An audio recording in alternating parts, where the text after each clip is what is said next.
Yes yes yes, very very very very and very very good afternoon everyone. बहुत बहुत स्वागत है आप सभी लोगों का इस अमेजिंग से वीडियो के अंदर। जल्दी जल्दी मुझे ऑडियो वीडियो चेक दे दीजिए और बता दीजिए कि क्या आपको मेरा ऑडियो, क्या आपको मेरा वीडियो सब कुछ एकदम परफेक्ट है, सब कुछ एकदम बढ़िया है, सब कुछ एकदम जबरदस्त है। यस यस यस, आ जाओ आ जाओ आ जाओ एवरीवन।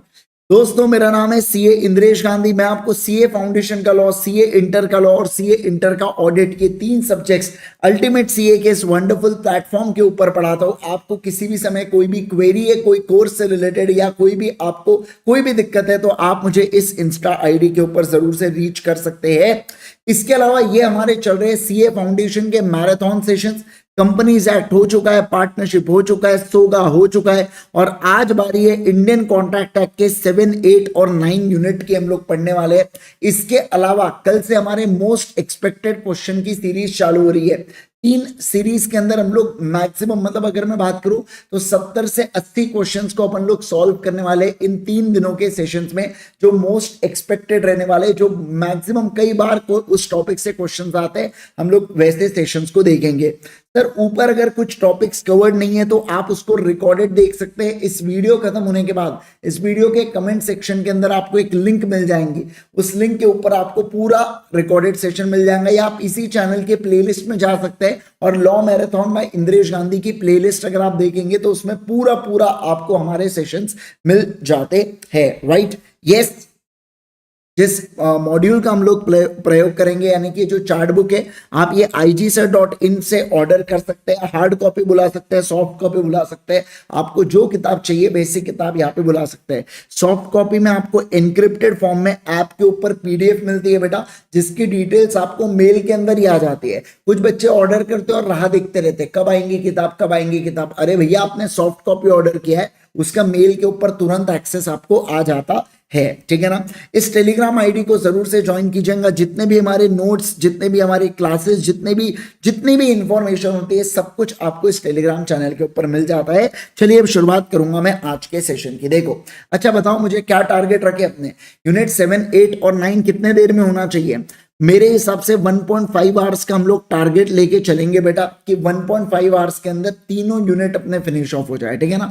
अभी अगर मैं बात करूं तो लगभग यहाँ पे 4 हो रही है ऐसा, तो मान लीजिए अपना 1.5 घंटे के अंदर, 1.5 आवर्स के अंदर अपना पूरा निपट जाना चाहिए, 7 भी, 8 भी और 9 भी, ठीक है ना।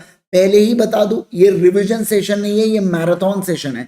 मतलब रिवीजन से भी स्पीड हल्की सी ज्यादा होंगी इसके अंदर, ठीक है ना। यस, अगर आपको इससे भी ज्यादा स्पीड चाहिए, अब यूट्यूब तो 2x का ही ऑप्शन देता है, तो आप स्पीड बूस्टर लगा सकते हैं बेटा। आपके इसमें क्रोम एक्सटेंशन आता है मस्त डाउनलोड करने का, मेरा कोई इसके अंदर ये नहीं है, बोले नहीं तो प्रमोट कर रहे हैं। चलो ध्यान दो दोस्तों, अगर मैं बात करूं आपके साथ, सुनिए ना, मैं अगर बात करूं सेक्शन नंबर 124 के बारे में बात करेंगे, contract of indemnity. Contract of indemnity क्या कहता है? जहां पे एक पार्टी दूसरे पार्टी को, अरे बोलो ना, जहां पे एक पार्टी दूसरे पार्टी को वादा करता है कि मैं तुझे नुकसान से बचाऊंगा, नुकसान मत बोलना, नुकसान बोलना, मैं तुझे नुकसान से बचाऊंगा, तो ऐसे केस के अंदर इसे क्या बोला जाता है? कॉन्ट्रैक्ट ऑफ इंडेमनिटी कहा जाता है। अभी कुछ दिन पहले ही बेटा मैंने क्या निकाला था? इंश्योरेंस निकाला था अपने गाड़ी का। इसका मतलब क्या होता है कि मेरे गाड़ी को अगर कुछ भी हो गया ना, तो वो इंश्योरेंस कंपनी मुझे पैसा पे करेंगी कि भाई तेरा जो नुकसान हो रहा है हम उसकी भरपाई करा के देते हैं। इसे बोला जाता है कॉन्ट्रैक्ट ऑफ इंडेमनिटी। क्या बोला जाता है? बोलो, कॉन्ट्रैक्ट ऑफ इंडेमनिटी। इस बात का ध्यान रखना, ठीक है। इसमें 2 प्रकार की पार्टीज होती है बेटा, एक इंडेमनीफायर, दूसरा इंडेमनिटी होल्डर। सर, जो व्यक्ति वादा कर रहा है, जो व्यक्ति प्रॉमिस कर रहा है, यानी कि जो इंश्योरेंस कंपनी है, जैसे मैंने जो इंश्योरेंस निकाला वो ओरिएंटल इंश्योरेंस का निकाला, तो इसे बोला जाता है क्या? इंडेमनीफायर। और मैं कौन हुआ? Indemnity holder. मैं कौन हुआ? बोलो जल्दी से, इंडेमनिटी होल्डर, ठीक है ना। तो जिसको नुकसान से बचाया जा रहा है वो होता है इंडेमनिटी होल्डर। और जो ये गारंटी दे रहा है बेटा, समझ रहा बात को, जो ये गारंटी दे रहा है कि मैं तुम्हें बचाऊंगा नुकसान से, उसे बोला जाता है इंडेमनीफायर। क्या बोला जाता है? बोलो जल्दी से, इंडेमनीफायर, है ना। चलिए सर, ओके। नेक्स्ट देखिए, क्या mode of contract of indemnity. आप किस तरीके से कॉन्ट्रैक्ट को बना सकते हैं? तो 2 तरीके होते हैं कॉन्ट्रैक्ट को बनाने के, एक्सप्रेस और इम्प्लाइड। एक्सप्रेस का मतलब क्या होता है? जहां पे पार्टी एक दूसरे से वादा करते हैं कि ठीक है मैं तुझे नुकसान से बचाऊंगा, इसे बोला जाता है एक्सप्रेस करना।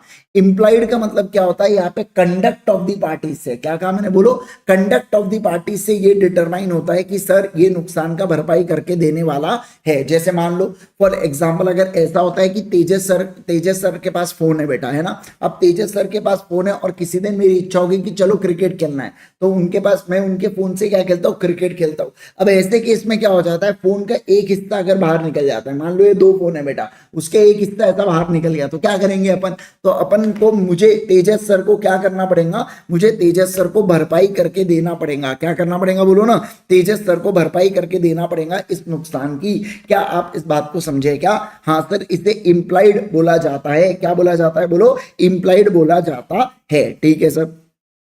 देखिए, फायर और मरीन इंश्योरेंस है ना, ये इंडेमनिटी के कैटेगरी के अंदर आते हैं। इंडेमनिटी का मतलब होता है मेकिंग गुड द लॉस, मतलब क्या, अगर सामने वाले को नुकसान हुआ है तो मैं उसकी भरपाई करके दूंगा, इसे इंडेमनिटी बोलते हैं।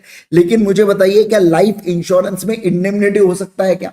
मान लो मिस्टर ए का लाइफ इंश्योरेंस निकाला हुआ है, अब मिस्टर ए की मृत्यु हो गई, तो मुझे एक बात बताइए, घर वाले ये बोलेंगे क्या, यमराज जी लाओ ना वापस मिस्टर ए को, क्यों? क्योंकि उसका लाइफ इंश्योरेंस निकला हुआ है करके, ऐसा नहीं बोल सकते। और LIC और LIC को भी ये नहीं बोल सकते बेटा, क्या नहीं बोल सकते, बोलो ना, LIC को भी ये नहीं बोल सकते कि नहीं लाओ तुम मिस्टर ए को, जिंदा करो कुछ भी करो, लाओ लेकिन वापस, है ना, ऐसा नहीं चलता। Okay, rights of indemnity holder when sued, तो ये बहुत ज्यादा इंपॉर्टेंट है बेटा कि इंडेमनिटी होल्डर क्या क्या रिकवर कर सकता है। वो डैमेजेस रिकवर कर सकता है, कॉस्ट ऑफ स्यूट रिकवर कर सकता है, और अदर सम्स, ये तीनों चीजें रिकवर कर सकता है। समझ रहे क्या सर? इंडेमनीफायर की लाइबिलिटी कब से चालू हो जाती है? जिस समय से बेटा, समझना, as soon as as soon as the liability of indemnity holder, यहाँ पे क्या बनता है, एब्सोल्यूट और सर्टन बनता है, तो इंडेमनिटी की लाइबिलिटी चालू हो जाती है क्या, इंडेमनीफायर की? बिल्कुल। जैसे ही गाड़ी का एक्सीडेंट हुआ, मैं कहूंगा ओरिएंटल इंश्योरेंस की लाइबिलिटी अराइज हो जाती है भैया, ऐसा इनका कहना है। समझे क्या? सारे लोग फटाफट बताइए मुझे जल्दी से, क्या आप लोग इस बात को समझे क्या, है ना? यस सर, आ जाएंगे। अब अपना एक हो चुका है इंडेमनिटी खत्म, अब शुरुआत करेंगे गारंटी को लेके। आ जाइए यहाँ पे, अब बात करेंगे गारंटी के बारे में, हम लोग यहाँ पे चर्चा करेंगे, ठीक है ना? चलो सर, गारंटी का मतलब क्या होता है? सर देखो, a contract of guarantee is a contract to perform the promise made और discharge the liability of third person in case of his default. क्या बोला जा रहा है यहाँ पे? देखो, कॉन्ट्रैक्ट ऑफ गारंटी का मतलब होता है कि मैं परफॉर्म करूंगा, मैं क्या करूंगा, परफॉर्म करूंगा प्रॉमिस को, या डिस्चार्ज करूंगा लाइबिलिटी को, अगर थर्ड पर्सन कोई डिफॉल्ट करता है तो। मैं क्लासिक एग्जांपल लूंगा बेटा, और यही एग्जांपल को मैं पूरे एक ही एग्जांपल की मदद से मैं इस पूरे एक्ट यानी कि कॉन्ट्रैक्ट ऑफ गारंटी को समझा दूंगा, ठीक है ना? जैसे देखो, SBI के बारे में मैं यहाँ पे बात कर रहा हूँ, है ना, SBI बैंक है ना। चलिए आ जाइए, लंच ब्रेक आओ। और इधर मैं अगर बात करूं आपके साथ, तो इधर अपन ले लेंगे निलय को, पकड़ लेते हैं आज, निलय को बकरा बना लेते हैं, ठीक है? निलय को SBI ने 10 लाख का लोन दिया बेटा, लेकिन मुझे एक बात बताइए, SBI कह रही थी हम 10 लाख का लोन नहीं देंगे। निलय ने कहा क्यों नहीं देंगे? तो SBI का कहना हम कैसे रिकवर कर पाएंगे? तो निलय ने क्या कहा था, जरूरत पड़ने पर मैं खुद को भी बेच दूंगा। तो भी SBI ने कहा फिर भी 9,99,000 कहां से लाओगे? तो निलय ने कहा कोई बात नहीं, एक काम करो, IG सर की गारंटी ले लो। जब मैंने गारंटी दिया SBI बैंक को, तो SBI बैंक झट से रेडी हो गया, ठीक है निलय तुम लोन ले लो करके। क्या कहा मैंने? बोलो, ठीक है निलय तुम लोन ले लो। मतलब क्या कि कल चल के, सुनो ना, कल चल के अगर निलय ने 10 लाख रुपए नहीं दिए, 10 लाख रुपए नहीं दिए, तो मुझे एक बात बताइए, IG सर को क्या यहाँ पे पेमेंट करना पड़ेगा क्या SBI बैंक का? हाँ, मुझे पेमेंट करना पड़ेगा SBI बैंक को। समझे क्या बात को? मुझे क्या करना पड़ेगा? पेमेंट करना पड़ेगा SBI बैंक को। इस बात का आपको ध्यान रखना, ठीक है ना? चलो सर, देखो यहाँ पे क्या बोला जा रहा है, कॉन्ट्रैक्ट ऑफ गारंटी क्या कहते हैं? देखिए, contract to perform promise made या discharge liability of third person. मतलब मैं यहाँ पे SBI को वादा कर रहा हूं कि मैं इसके प्रॉमिस को डिस्चार्ज करूंगा अगर ये डिफॉल्ट करता है तो। कौन डिफॉल्ट करता है? निलय अगर डिफॉल्ट करता है तो मैं उसके लाइबिलिटी को पे करूंगा, ऐसा यहाँ पे बोला जा रहा है, ठीक है? अब देखो, इसके अंदर कितने पार्टीज होती है? इसके अंदर 3 पार्टीज होती है। कितनी पार्टीज होती है? 3 पार्टीज। पहला होता है बेटा, पहला होता है श्योरिटी। श्योरिटी मतलब जो गारंटी दे रहा है, जैसे अपने केस में मैं गारंटी दे रहा हूं तो मैं हुआ श्योरिटी। प्रिंसिपल डेटर मतलब जिसको उधारी दी जा रही है, जैसे कि मैं कहूंगा यहाँ पे निलय को उधारी दी जा रही है। और क्रेडिटर का मतलब क्या होता है? जो उधारी दे रहा है, यानी कि SBI बैंक को मैं क्या कहूंगा? क्रेडिटर कहूंगा। सर ये ट्री पार्टी एग्रीमेंट होता है। देखो 3 पार्टीज इन्वॉल्व है, इसलिए इसको क्या बोला जाता है, ट्री पार्टी एग्रीमेंट। लेकिन मेन जो प्रिंसिपल कॉन्ट्रैक्ट है वो किसके बीच में हुआ, निलय के और क्रेडिटर के बीच में। किसके बीच में बोलो, निलय और क्रेडिटर के बीच में हुआ, यानी कि निलय और एसबीआई के बीच में। सेकेंडरी कॉन्ट्रैक्ट किसके बीच में हुआ, एसबीआई और मेरे बीच में। और एक इंप्लाइड कॉन्ट्रैक्ट होता है, वो होता है श्योरिटी और प्रिंसिपल डेटर के बीच में। मतलब क्या कि कल चल के अगर निलय 10 लाख रुपए पे नहीं कर पाया तो मैं 10 लाख रुपए किसको पे करूंगा, एसबीआई को। तो क्या मैं ये 10 लाख रुपए रिकवर कर पाऊंगा क्या निलय से, हाँ मैं रिकवर कर पाऊंगा, इस बात का ध्यान रखना। मैं बिल्कुल बिल्कुल क्या कर सकता हूं, रिकवर कर सकता हूं, क्या यस कर सकता हूं। इसे इंप्लाइड कॉन्ट्रैक्ट कहा जाता है। क्या कहा जाता है बोलो, इंप्लाइड कॉन्ट्रैक्ट इसे कहा जाता है। ठीक है सब, अब आ जाओ, अब बात करेंगे असेंशियल फीचर्स ऑफ गारंटी के बारे में। ये डायरेक्ट क्वेश्चन के लिए जरूरी क्वेश्चन बन सकता है आपके लिए। देखो असेंशियल फीचर्स में क्या होगा, सबसे पहला बेटा पर्पस क्या है कि हम डेट को सिक्योर करना चाहते हैं। दूसरा कंसिडरेशन डायरेक्ट या इनडायरेक्ट आ सकता है। जैसे देखो मुझे डायरेक्ट कंसिडरेशन नहीं आएगा, श्योरिटी को डायरेक्ट कंसिडरेशन नहीं आएगा, निलय को पैसा मिल गया मतलब मैं कहूंगा ओ मुझे कंसिडरेशन मिल गया करके, बराबर है ना, यस सर। फिर देखो एग्जिस्टेंस ऑफ लाइबिलिटी, मुझे बताइए कोई ना कोई लाइबिलिटी एग्जिस्ट करना चाहिए। जैसे निलय की लाइबिलिटी आने वाली है, टाइम बार्ड लाइबिलिटी नहीं हो सकती। सर क्या यहाँ पे किसी भी प्रकार का मिस रिप्रेजेंटेशन या कंसीलमेंट, मतलब मुझे बताइए इन्होंने निलय और एसबीआई ने कोई बातें मुझसे छुपाना चाहिए क्या, नहीं सर। किसी भी प्रकार का गलत रिप्रेजेंटेशन या मिस रिप्रेजेंटेशन या कंसीलमेंट, चीजों को छुपाना उन्होंने नहीं करना चाहिए।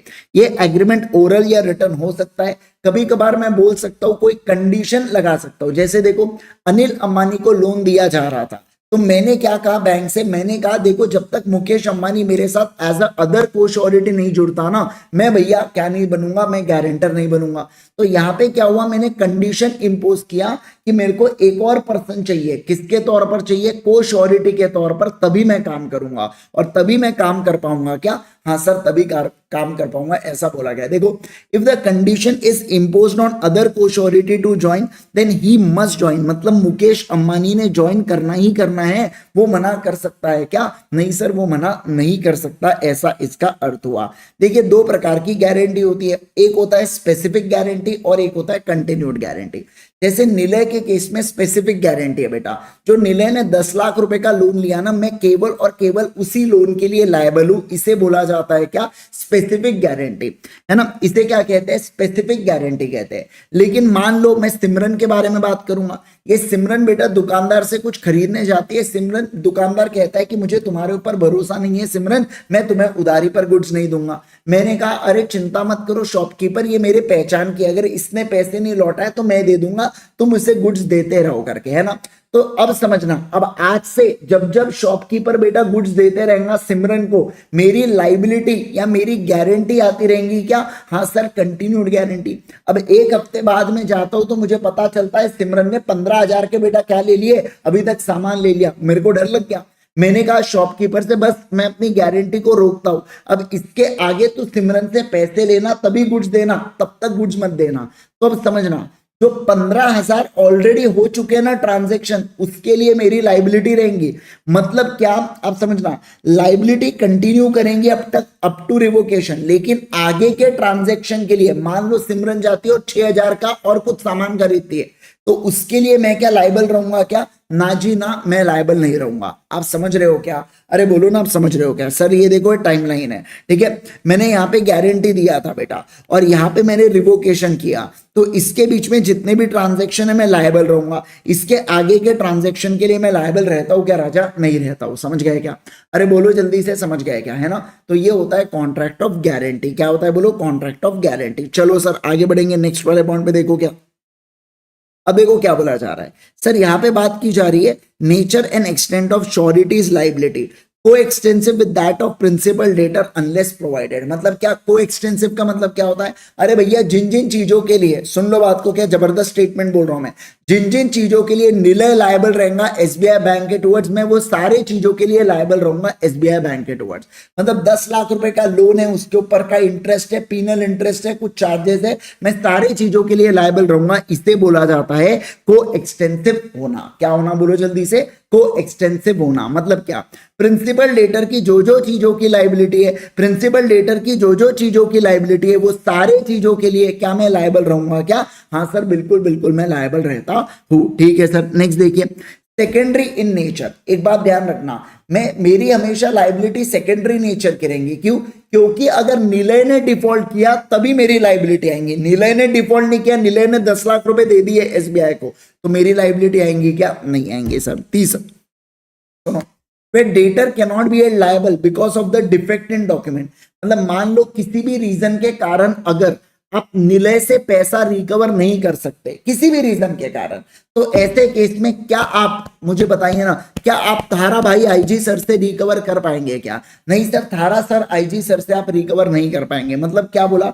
अगर जिस चीज के लिए डेटर लायबल नहीं होता है बेटा, उस चीज के लिए श्योरिटी लायबल होगा क्या? ना जी ना, उस चीज के लिए श्योरिटी लायबल नहीं होता है। उसके बाद देखो क्या बोला, सर क्रेडिटर चाहे तो क्या कर सकता है? हो सकता है सीधा श्योरिटी के पास पहले जाए बेटा पैसा वसूल करने के लिए। ये क्रेडिटर की चॉइस होती है। किसकी चॉइस होती है बोलो? ये क्रेडिटर की चॉइस होती है कि उसको किससे पहले पैसे रिकवर करना है, ये उसकी चॉइस है। It's her choice. समझ रहा है बात को? नेहा ने बोला था ना बेटा, इट्स हर चॉइस करके, वैसी बात यहाँ पे बोली गई है। ठीक है ना? समझ गए क्या? अरे बोलो बोलो बोलो जल्दी से, समझ गए क्या? है ना? Yes sir. चलिए आगे बढ़। अच्छा, इसको इंपॉर्टेंट मार्क कर लेना रे, कंटिन्यू गारंटी को। ये वाले पॉइंट के ऊपर बहुत सारे सवाल आते हैं, पास्ट के लिए लायबल है और फ्यूचर के लिए लायबल वाले पॉइंट पे। ठीक है ना? आ जाओ।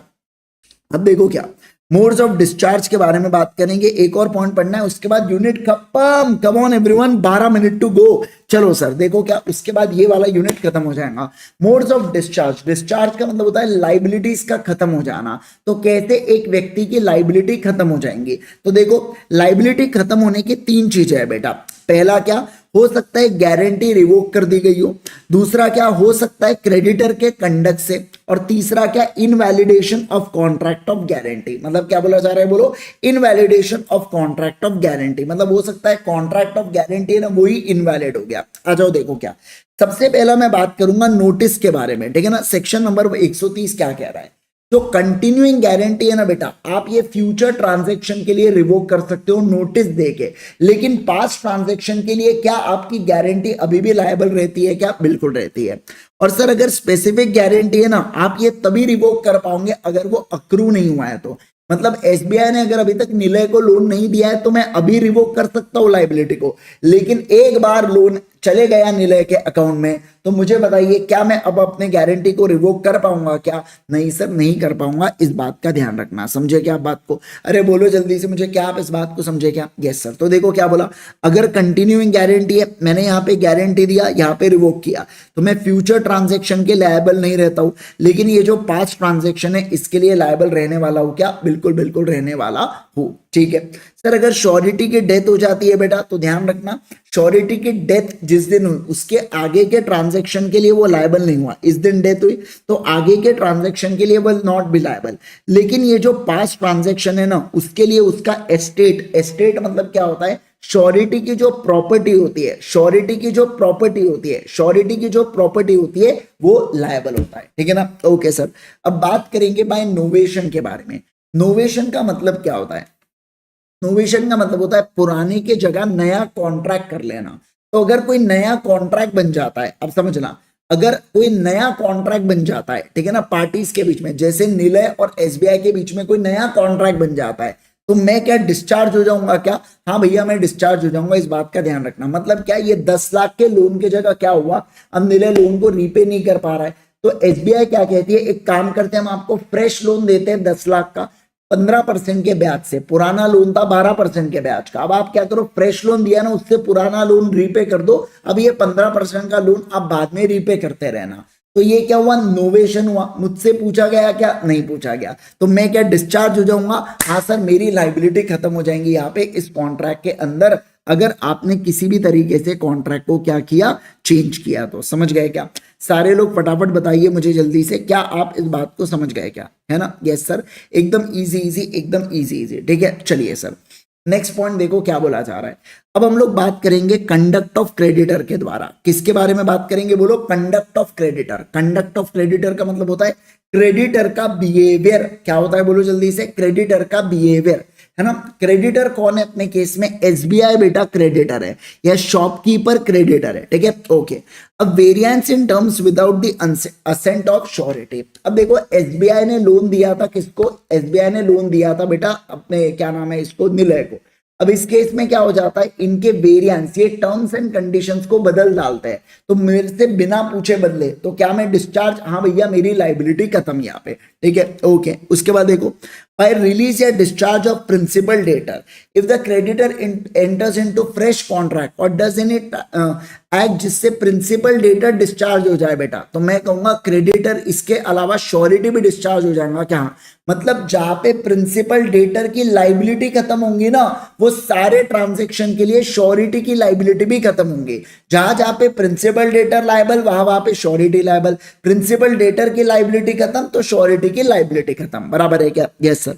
मान लो by composition promise to give more time and promise not to sue principal debtor. अब देखो क्या, जो एसबीआई है ना बेटा, वो ज्यादा समय खुद से होके देता है निलय को, समझना। एसबीआई ने खुद से होके ज्यादा समय दिया निलय को और बोला कि हम तेरे ऊपर केस नहीं करेंगे, आईजी सर तो है ना।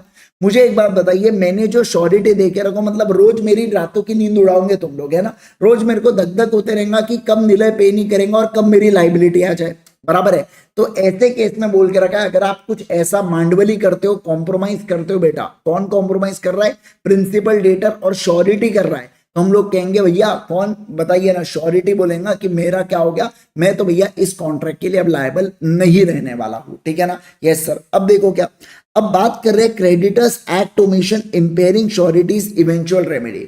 सर क्रेडिटर का कोई ऐसा एक्ट बेटा जो इंपेयर कर रहा है श्योरिटी की इवेंचुअल रेमेडी, मतलब क्या, सुनो।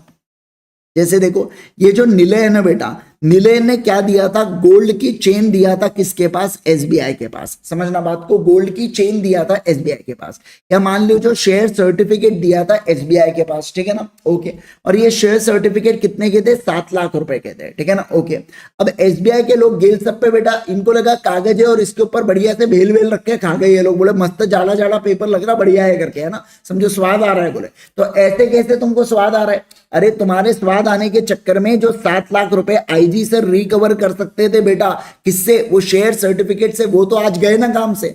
तो मैं क्या बोलूंगा, मैं कहूंगा भैया देखो 10 लाख की तुम्हारी लाइबिलिटी और तुम्हारे बेवकूफी के कारण 7 लाख का तुमने नुकसान कराया, तो मैं क्या, मैं केवल और केवल 3 लाख रुपए देने के लिए लायबल रहूंगा क्या? हाँ सर, ऐसा इसका अर्थ होता है। तो क्रेडिटर के कोई ऐसे एक्ट करने से या नहीं करने से, अगर श्योरिटी की इवेंचुअल रेमेडी, मतलब मेरी जो बाद में रेमेडी होती है पैसा रिकवर करने की, अगर वो अफेक्ट होती है, तो मैं इस तरीके से क्या कर सकता हूं भैया, मैं इस तरीके से यहाँ पे मैं डिस्चार्ज हो जाऊंगा उतने अमाउंट के लिए। क्या कहा मैंने, बोलो, उतने अमाउंट के लिए मैं डिस्चार्ज हो जाऊंगा। इसको इंपॉर्टेंट मार्क करके रख देना बेटा 139 को, ठीक है ना। ओके, अच्छा इसको भी मार्क करके रखो, 142 को भी इंपॉर्टेंट मार्क करके रखना। देखो ऑन इनवैलिडेशन, इनवैलिडेशन का मतलब क्या होता है? सर कॉन्ट्रैक्ट का खराब हो जाना, ठीक है ना। आ जाओ सर, देखो क्या, गारंटी ऑब्टेन बाय मिसरिप्रेजेंटेशन।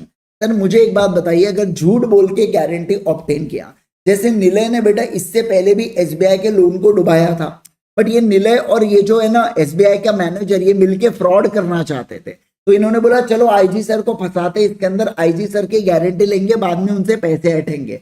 तो मुझे एक बात बताइए, अगर मिस रिप्रेजेंटेशन करके, भैया जब एसबीआई को पता है कि ये निलय एक नंबर का चुट्टा है, इसने पहले भी पैसे डुबाए हैं, तो ये बात को इसने मुझे बताना था। अगर ये ऐसी इंपॉर्टेंट इंफॉर्मेशन मेरे से छुपाते हैं, तो क्या मैं लायबल रहूंगा क्या बेटा? नहीं सर। तो अगर गलत इंफॉर्मेशन बताया या इंफॉर्मेशन को छुपाया, क्या कहा मैंने, बोलो, गलत इंफॉर्मेशन को बताया या इंफॉर्मेशन को छुपाया, तो इन दोनों केस के अंदर मेरी लाइबिलिटी रहेगी क्या? ना जी ना, मेरी लाइबिलिटी नहीं रहने वाली है, ठीक है ना। आखिरी वाला वही मुकेश अंबानी वाला पॉइंट है बेटा, जो क्या कह रहा है कि जब तक अनिल अंबानी को लोन दे रहा है एसबीआई, मैं कह दे रहा हूं भैया, जब तक मुकेश अंबानी मेरे साथ को श्योरिटी नहीं जुड़ता ना, मैं नहीं लायबल हो रहा। तो क्या हुआ यहाँ पे, तो जब तक मुकेश अंबानी नहीं आता तब तक मैं लायबल रहूंगा क्या? नहीं। मान लो मुकेश अंबानी नहीं आया बेटा, है ना, उसको रियाना के मजे लेना है बेटा, गाने सुनना है उसको रियाना के, मैं ऐसा कहना चाह रहा हूं।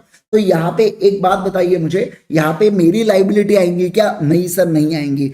जब तक मुखिया मेरे साथ नहीं जुड़ता ना, तब तक मेरी लाइबिलिटी नहीं आएंगी। क्या आप इस बात को समझे क्या? सारे लोग जल्दी से बताइए मुझे, क्या आप इस बात को समझे क्या? क्या आप इस बात को बढ़िया से समझे क्या, है ना? यस सर, ठीक है। पायल पाटिल आप चालू कर सकते हो, कोई प्रॉब्लम नहीं है। ऑडिटिंग में अमेंडमेंट्स नहीं आते उतने, और आ भी गए तो बहुत हार्डली थोड़े बहुत होते हैं, वो ऐसे ही कवर हो जाते हैं आपके, ठीक है। चलिए सर, आओ आओ आओ, सुनो। देखो क्या, मैं कुछ ये इंपॉर्टेंट केसेस है बेटा, इसको प्लीज मार्क करके रखो, 4 मार्क के लिए डायरेक्ट क्वेश्चन बनेगा इसमें से, ठीक है ना? देखो क्या सर, मैं आपके साथ कुछ ऐसे केसेस बताने जा रहा हूं। क्या बताने जा रहा हूं बोलो? मैं आपके साथ कुछ ऐसे केसेस डिस्कस करने जा रहा हूं जहां पे श्योरिटी डिस्चार्ज नहीं होता। श्योरिटी डिस्चार्ज नहीं होता का मतलब क्या होता है कि एसबीआई यहाँ पे डिस्चार्ज नहीं होता, एसबीआई की यहाँ पे, सॉरी, आई जो क्या बोल रहा हूं यार मैं, एसबीआई नहीं, आईजी सर, यहाँ पे आईजी सर की लाइबिलिटी यहाँ पे खत्म नहीं होती इन केसेस में। 2 ऐसे केसेस है। पहला क्या, देखो सर, क्रेडिटर ने किसी थर्ड पर्सन के कहने पर प्रिंसिपल डेटर को ज्यादा समय दिया। जैसे देखो, मैं बात करूंगा ये कानुप्रिया के बारे में। ये जो कानुप्रिया है ना, ये एसबीआई के पास गई और इसने एसबीआई से कहा प्लीज निलय को ज्यादा समय दे दो ना। तो ऐसे केस में किसी थर्ड पर्सन के कहने पर अगर क्रेडिटर प्रिंसिपल डेटर को ज्यादा समय देता है तो आईजी सर की लाइबिलिटी खत्म नहीं होती है, ऐसा इसका अर्थ है। और दूसरा, मेयर फोरबेरेंस। फोरबेरेंस मतलब बेयर करना on the part of creditor to sue principal debtor. जैसे देखो, एसबीआई जानबूझ के निलय को ज्यादा समय दे रही है बेटा, है ना, पैसे देने के लिए। क्यों? क्या? ताकि एसबीआई नहीं चाहती कि वो मुझसे पैसे रिकवर करने की नौबत आए, तो जानबूझ के निलय को बोल रहे, देख मैं तेरे को और 2 दिन दे रहा हूँ, पैसे दे दे, देख मैं और 3 दिन दे रहा हूँ, पैसे दे दे। तो जानबूझ के वो फोरबेयर कर रहे, मतलब झेल रहे। फोरबेयर मतलब झेलना, वो जानबूझ के झेल रहे, थोड़ा सा क्रेडिटर झेल रहा है प्रिंसिपल डेटर को, ताकि उसी से पैसा मिल जाए और श्योरिटी से पैसा ना लेना पड़े। तो इन दोनों केसेस के अंदर मैं कहूंगा कि मेरी लाइबिलिटी खत्म होती है क्या? नहीं जी नहीं, मेरी लाइबिलिटी यहाँ पे खत्म नहीं होती है, ऐसा यहाँ पे बोला गया। समझे क्या? सारे लोग बोलो जल्दी से, समझ में आ गया क्या? Yes sir. अब मैं बात करूंगा, देखो, राइट्स ऑफ श्योरिटी के बारे में। लास्ट टॉपिक है आपके कौन सा, आपके यूनिट नंबर 7 का नया यूनिट है, आधे घंटे के अंदर टॉपिक खत्म होना। चलिए देखो क्या, सबसे पहले बात करेंगे right of principal, right against the principal debtor के बारे में बात करेंगे। किसका राइट है यहाँ पे? श्योरिटी का राइट, मतलब आईजी सर का राइट। आईजी सर के पास क्या क्या राइट है, पहली बात, और वो भी देखो किसके अगेंस्ट? Principal debtor. अपने केस में प्रिंसिपल डेटर कौन है? निलय अपने केस में प्रिंसिपल डेटर है बेटा। तो ऐसे केस के अंदर, अब समझना, ऐसे केस के अंदर सुनो ना, ऐसे केस के अंदर ये जो निलय प्रिंसिपल डेटर है ना, तो मेरे पास क्या क्या अधिकार है निलय के अगेंस्ट, उसके बारे में मैं बात कर रहा हूं। सबसे पहला देखो, राइट ऑफ सबरोगेशन। क्या है बोलो जल्दी से? Right of subrogation. Right of subrogation का मतलब क्या होता है? देखो, जब मैं पेमेंट करता हूं बेटा एसबीआई को 10 लाख का, तो मैं क्या हो जाता हूं, अब मैं 10 लाख के, मतलब अब मैं एसबीआई के पोजीशन में आ जाता हूं। मतलब क्या, अब यहाँ पे सिंपल सी बात है, जब मैं परफॉर्मेंस करता हूं, जो मैंने गारंटी किया था, तो मैं क्रेडिटर के शूज में पैर रख देता हूं। मतलब अब मैं निलय से 10 लाख रुपए रिकवर कर पाऊंगा क्या? हाँ सर, कर पाऊंगा। मतलब पहले जो अधिकार थे क्रेडिटर के पास रिकवरी के, अब वो अधिकार किसके पास आ जाते हैं? आईजी सर के पास आ जाते हैं, निलय से पैसे रिकवर करने का। ऐसा पहला पॉइंट कहता है। और दूसरा, implied promise to indemnify surety. ये ऑब्वियस सी बात है कि प्रिंसिपल डेटर की इंप्लाइड, मतलब ये आप समझ रहे क्या बात को, ये इंप्लाइड चीज है कि मैं रिकवर कर सकता हूं प्रिंसिपल डेटर से जो मैंने कॉन्ट्रैक्ट के अंदर पे किया है। हाँ, मैंने मान लो एसबीआई के मैनेजर को घूस दिया बेटा, या मान लो मैं एसबीआई गया था तो मैनेजर ने कहा चलो पानीपुरी खिला दो, तो मैंने उसको 30 रुपए की पानीपुरी खिला दिया। तो ऐसे केस में मैं वो सब चीजें रिकवर नहीं कर सकता, मैं केवल 10 लाख उसके ऊपर का ब्याज, यानी कि जो लॉफुल पैसा है जो निलय को पे करना था, मैं उतना ही दे सकता हूं। बाकी पानीपुरी, पिज्जा और रबड़ी वगैरह जो भी खिलाया मैंने, मैं उसके पैसे रिकवर नहीं कर पाऊंगा। यानी कि जो रॉन्गफुल तरीके से पैसे दिया हो वो मैं रिकवर कर पाऊंगा क्या? ना जीना, रिकवर नहीं कर सकता। मान लो मैं एसबीआई जा रहा था, मैंने सिग्नल तोड़ दिया, मेरे घर पे 500 की चालान आ गई, मैंने कहा निलय तेरे कारण 500 की चालान आई, ला 500 रुपए, मैं रिकवर नहीं कर सकता बेटा। ये सब चीजें है ना? यस सर, समझे क्या? अरे बोलो ना, बोलो ना, बोलो ना, है ना? वैसे निलय से मैं रिकवर कर लूंगा ये सब भी चीजें, ठीक है? आओ, पर वैसे कॉन्ट्रैक्ट में अपन नहीं कर सकते, ठीक है? अरे आपको पता नहीं, निलय के बहुत फैन है, निलय को बहुत मैसेजेस आते हैं बेटा अलग ही पर्सनल में, सर प्लीज मदद कर दो ना, प्लीज आप ही हो मेरी मदद करने के लिए। क्या क्या आ रहे भाई साहब, क्या बताऊं मैं अब आपको, आपको जो चाहिए मांग लो, बोले बस प्लीज मेरी मदद कर दो। अरे रे रे रे रे रे रे रे भाई साहब, भाई साहब क्या बताऊं मैं। आओ, चलो आओ आओ आओ, ठीक है? आइए सुनो दोस्तों, आगे बढ़ूंगा मैं, क्या आगे बढ़ूंगा मैं आपके साथ नेक्स्ट वाले केस में, राइट अगेंस्ट क्रेडिटर के बारे में। इसके बारे में बात करूंगा, बोलो ना, राइट अगेंस्ट क्रेडिटर के बारे में मैं बात करूंगा, ठीक है ना? आ जाओ नीले बोलेगा गलती हो गई सर बता के आपको, क्यों बताया मैंने आपको, थोड़े मजे तो ले ही सकते हैं। मैंने नीले और मैं नीले को मैसेज आ ना, तू भी मजे ले तू भी मजे ले, तेरे को मैसेज आ रहा तो ले भाई, है ना। चलो आओ, अभिराज सोच रहा है यार मेरे को क्यों नहीं आया मैसेज, आओ चलो देखो क्या राइट अगेंस्ट क्रेडिटर के बारे में बात करेंगे। किसके बारे में बात करेंगे, बोलो बोलो बोलो, है ना। देखो क्या क्या कहा मैंने, राइट ऑफ श्योरिटी के बारे में बात करूंगा। किसके बारे में बात करूंगा, बोलो जल्दी से, राइट ऑफ श्योरिटी के बारे में बात करूंगा। मतलब आईजी सर के पास क्या राइट है, किसके अगेंस्ट, क्रेडिटर, बोलो ना किसके अगेंस्ट, क्रेडिटर के अगेंस्ट। और ये जो पहला वाला पॉइंट है ना, इसको 450 तो स्टार मार्क कर दो बेटा इसको, है ना, इतना ज्यादा इंपॉर्टेंट है सेक्शन नंबर 141, ठीक है ना। देखो क्या कह रहा है ये पहला राइट, देखो right to benefit of creditor's security. मतलब देखो निलय ने जो स्टॉक सर्टिफिकेट दिए थे, निलय ने जो शेयर सर्टिफिकेट देके रखे थे एसबीआई के पास 7 लाख रुपए के, याद करना अपन ने कुछ देर पहले एग्जांपल देखे थे भेल वाला। तो मुझे एक बात बताइए, वो अगर मैं 10 लाख रुपए पे करता हूं बेटा किसको, क्रेडिटर को, तो क्या मैं वो 7 लाख की सिक्योरिटीज मांग सकता हूं क्या मैं वो गोल्ड मांग सकता हूं क्या, हाँ हाँ हाँ बोलो, मांग सकता हूं, समझे क्या। देखो entitle to the benefit of every security, जो किसके पास है बेटा, जो क्रेडिटर के पास है, क्या है बोलो जल्दी से, जो क्रेडिटर के पास है, समझ रहे क्या, against the principal debtor whether surety is aware of existence और नॉट। मतलब क्या बोल रखा है कि सर जो बेनिफिट क्रेडिटर के पास है ना, समझो आप बात को, जो बेनिफिट क्रेडिटर के पास है ना बेटा, जो बेनिफिट किसके पास है, क्रेडिटर के पास है ना, वो उसको प्रिंसिपल डेटर को हैंडओवर करना पड़ेगा क्या, बिल्कुल। अगर सर क्रेडिटर मान लो कुछ पार्ट को लूज कर जाता है, जैसे इन्होंने बेल खा लिए बेटा, मान लो 5 लाख उसमें से गायब हो गए सिक्योरिटीज, तो मैं 5 लाख रुपए ही पे करूंगा, समझ रहे क्या। मान लो 3 लाख रुपए के शेयर्स गायब हो गए, तो मैं 7 लाख ही पे करूंगा, मतलब उतने अमाउंट से मैं डिस्चार्ज हो जाऊंगा अगर इन्होंने कुछ भी गड़बड़ किए हैं तो। आप समझ रहे क्या बात को, कुछ भी गड़बड़ किए है तो। फिर देखो right to set off, right to set off का मतलब क्या होता है, सर देखो अगर प्रिंसिपल डेटर के पास कोई भी सेट ऑफ का राइट था क्रेडिटर के अगेंस्ट, तो वो सेट ऑफ का राइट मैं भी एक्सरसाइज कर सकता हूं। जैसे देखो मान लो 2 लाख रुपए सेविंग अकाउंट में पड़े थे बेटा, किसके, निलय के, तो मैं बोलूंगा एसबीआई को 2 लाख माइनस कर मैं 8 लाख रुपए यहां से दे रहा हूं करके, बराबर ना, यस।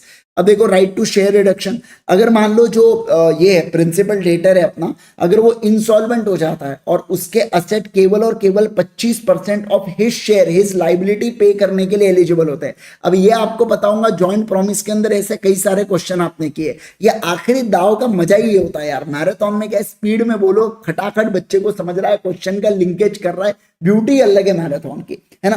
तो 25% लाइबिलिटी पे कर रहा हूं, मत तो मैं क्या कहूंगा सर 10 लाख का 25% ही मैं दूंगा, यानी कि मैं 2.5 लाख रुपए ही दूंगा भैया, मैं ऐसा कह दूंगा एसबीआई को, और तुम पूरी लाइबिलिटी को क्या कर डालो, सेटल कर डालो। आप समझ रहे हैं क्या बात को, अरे बोलो बोलो बोलो मेरे को जल्दी से, है ना, यस सर। चलिए उसके बाद देखो क्या, अब मैं बात करूंगा राइट अगेंस्ट को श्योरिटीज के बारे में। किसके बारे में बोलो, राइट अगेंस्ट को श्योरिटीज के बारे में बात करेंगे। को श्योरिटीज का मतलब क्या होता है, जब 2 या 2 से ज्यादा एक ही जगह गारंटी देते हैं, जब 2 या 2 से ज्यादा एक ही के पीछे पड़े होते हैं, तो मतलब एक ही लोन के पीछे पड़े होते हैं, तो उसे बोला जाता है को श्योरिटीज। क्या बोला जाता है, बोलो जल्दी से, को श्योरिटीज उसे बोला जाता है, ठीक है ना। अब देखो वैसे तो को श्योरिटीज की लाइबिलिटी कैसी होती है, इक्वल होती है, कैसी होती है, इक्वल होती है। पहला केस है इक्वल होती है, लेकिन दूसरा केस क्या है समझो, दूसरा केस ये है लाइबिलिटी डिफरेंट सम्स में, मतलब कि principle of equal contribution subject to maximum limits fixed by the surety करके, है ना। चलो देखो क्या मैं क्या कह रहा हूं, समझना बात को। जैसे देखो एसबीआई, है ना, एसबीआई ने निलय को क्या दिया, एसबीआई ने निलय को लोन दिया, कितने का दिया, 10 लाख रुपए का लोन दिया। अब समझना यहाँ पे क्या हुआ, मैंने, आईजी सर ने, एमवी सर ने और यहाँ पे टीएस सर ने, हम तीनों ने बेटा गारंटी दिया एसबीआई को कि हम निलय को क्या कर देंगे, इस लोन की गारंटी हमने दिया। मैंने कहा मैं 3 लाख की लाइबिलिटी देता हूँ, एमवी सर कहते हैं मेरे पास बहुत पैसा है मैं 4 लाख की दूंगा, और नहीं मैंने कहा मैं 2 लाख की दूंगा, एमवी सर कहते हैं मैं 5 लाख की दूंगा, मेरे पास ज्यादा पैसा है तो, और उसके बाद मैं यहाँ पे 3 लाख की दूंगा। ऐसा कौन कह रहा है, ऐसा तेजस सर कह रहे हैं, ठीक है। अब देखो क्या, अब मान लो निलय ने अगर 6 लाख रुपए का लोन पे कर दिया, तो पैसा कितना बचा बेटा, 4 लाख रुपए बची गई, है ना। अब ये 4 लाख रुपए बची गई, तो 4 लाख डिवाइडेड बाय 3 करो तो 1.33 आ रहा है। क्या वो सबके लिमिट में आ रहा है क्या, हाँ, तो 1.33 सारे लोग शेयर करेंगे। क्या कहा मैंने, बोलो 1.33 सारे लोग शेयर करेंगे। अब मान लो निलय ने क्या किया, निलय ने 1 लाख रुपए पे किया, मतलब 9 लाख रुपए का गचका दिया। अब 9 लाख रुपए का गचका दिया तो 9 लाख डिवाइडेड बाय 3 करो तो 3 लाख रुपए होते हैं। क्या मेरे लिमिट के बाहर जा रहा है क्या? हाँ, तो मैं कहूंगा भैया मैं तो केवल 2 लाख रुपए दूंगा। अब पैसा कितना बचा? 7 लाख रुपए बचा। तो 7 लाख डिवाइडेड बाय 2 करो, क्योंकि तेजस सर और एमवी सर बचे 3.5 3.5, तो 3.5 तेजस सर के स्कोप के बाहर है। तो तेजस सर बोलेंगे मेरे से 3 लाख पकड़ लो।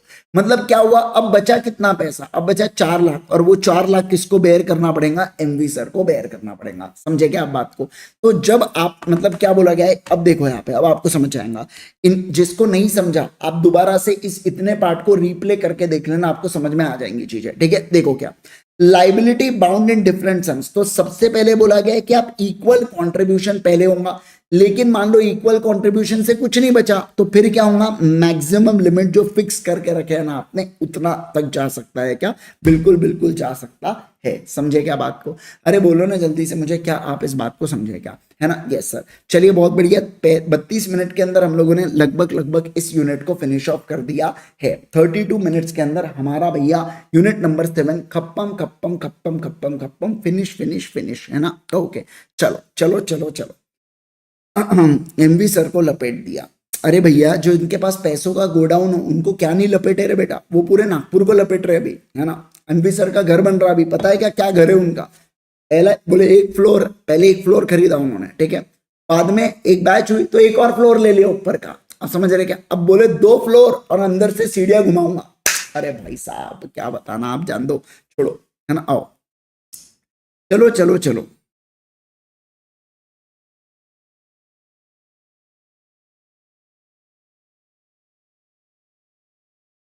ये एस्पिरेंट प्रीव्यू सर तेजस सर बता रहे थे, आप अपने स्टूडियो में 2 आईपैड लेफ्ट साइड रखते हो, 2 आईपैड राइट साइड, एक आईपैड राइटिंग के लिए, एक सामने रखते हो। अब साल में 10-12 करोड़ मिल जाते हैं आपको। अच्छा, तेजस सर ना एक नंबर के फिकनूती इंसान है ना? मैं ऐसा क्या बोला था मैंने उनको? फिकनूडी इंसान है वो, मजाक नहीं कर रहा हूँ मैं आपको। बहुत फिकते, किसी को बोलते मेरे घर पे लिफ्ट है, किसी को बोलते मेरे घर की जो पार्किंग है वो 4थे फ्लोर तक चलती। अरे भाई साहब क्या बातें कर रहे हो यार, ये कुछ सेंस है इस बात का? है ना? मतलब बताओ मेरे को जल्दी, कुछ भी बोलते रहते हो, है ना? फिर बोलेंगे 2-2 एसी रूम में लगे हुए, एक भी एसी ने, गर्मी हो रही है देखो, माय गॉड, है ना? आओ, इसलिए मैंने एक रुमाल भी यहीं पे रखा हूँ। कुछ भी बातें करते हो, है ना? पंखा भी चल, अभी पंखा भी बंद है बेटा, झूठ नहीं बोल रहा मैं आपको। आपको अगर झूठ लगे तो देख लो, मैं मजाक नहीं करता, पंखा भी बंद करके रखा हूं मैंने, है ना? देखो ये देखो पंखा भी बंद है।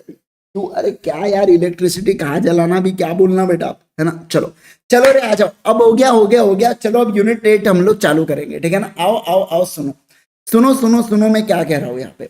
मैं अभी बात कर रहा हूँ आपके साथ किसके बारे में? मैं भी बात करूंगा, सुनो ना सुनो ना सुनो ना सुनो ना, ध्यान दो ना।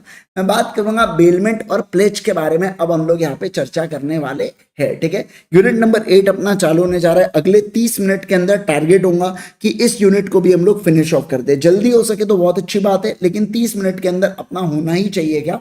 बिल्कुल बिल्कुल होना चाहिए, ठीक है ना? आओ आओ आओ, सुनो सुनो सुनो, ध्यान दो। बेलमेंट, बेलमेंट का मतलब क्या होता है? देखो बेलमेंट का मतलब होता है, bailment is a delivery of goods. Bailment का मतलब क्या है? गुड्स की डिलीवरी करना, किससे? एक पर्सन से दूसरे को, एक पर्सन से दूसरे को किसी ना किसी पर्पस के लिए। और जैसे ही वो पर्पस खत्म हो जाता है बेटा, तो गुड्स को डिस्पोज यानी कि वापस कर दिया जाता है।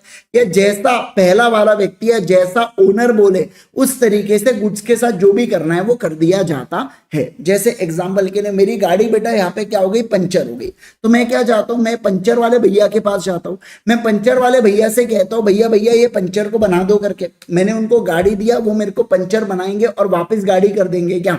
मुझे बताइए, मेरे गाड़ी देने से क्या वो पंचर वाले भैया की ओनरशिप हो गई क्या बेटा? नहीं सर, नहीं हुई। समझ रहे क्या आप बात को, है ना? Yes sir. मान लो जैसे देखो, मान लो आपके घर की स्त्री बिगड़ चुकी है, तो आप बाजू वाले के घर की स्त्री लाते हो और उसके बाद क्या करते हो? आयरन करके उसको वापस कर देते हो बेटा। तो ये क्या हुआ? ये भी बेलमेंट हुआ। मान लो आपका बीकॉम का पेपर है, आपकी गाड़ी खराब हो गई, आप बाजू वाले को बोलते हो बीकॉम का पेपर है, एग्जाम देना है, बग बोले यहाँ से नहीं दे रहा बीकॉम के लिए। मान लो आपके सीए के पेपर में ऐसा हुआ, तो बाजू वाला व्यक्ति आपको गाड़ी की चाबी देगा, आप गाड़ी को लेके जाओगे, पेपर दोगे और उसके बाद वापस लेके आओगे। तो ये क्या है बेटा? ये बेलमेंट ही तो है। समझ रहे हैं आप बात को? ये क्या है? ये बेलमेंट ही तो है ना बेटा, है ना? चलिए सर आओ यहाँ पे ध्यान दो, है ना? आ जाइए। अब बात करेंगे पार्टीज टू बेलमेंट के बारे में। हम लोग बात करेंगे स्त्री बेटा आयन के बारे में बात कर रहा हूँ, ओ स्त्री कलामे वाली बात नहीं कर रहा हूं मैं, ठीक है ना? आओ अब देखो क्या, पार्टीज टू अ बेलमेंट, दो पार्टीज होती है, एक बेलर होता है एक बेली होते हैं। जिस व्यक्ति के गुड्स होते हैं वो बेलर होता है, समझना बात को। जिस व्यक्ति के, जैसे मान लो विनय की गाड़ी है बेटा,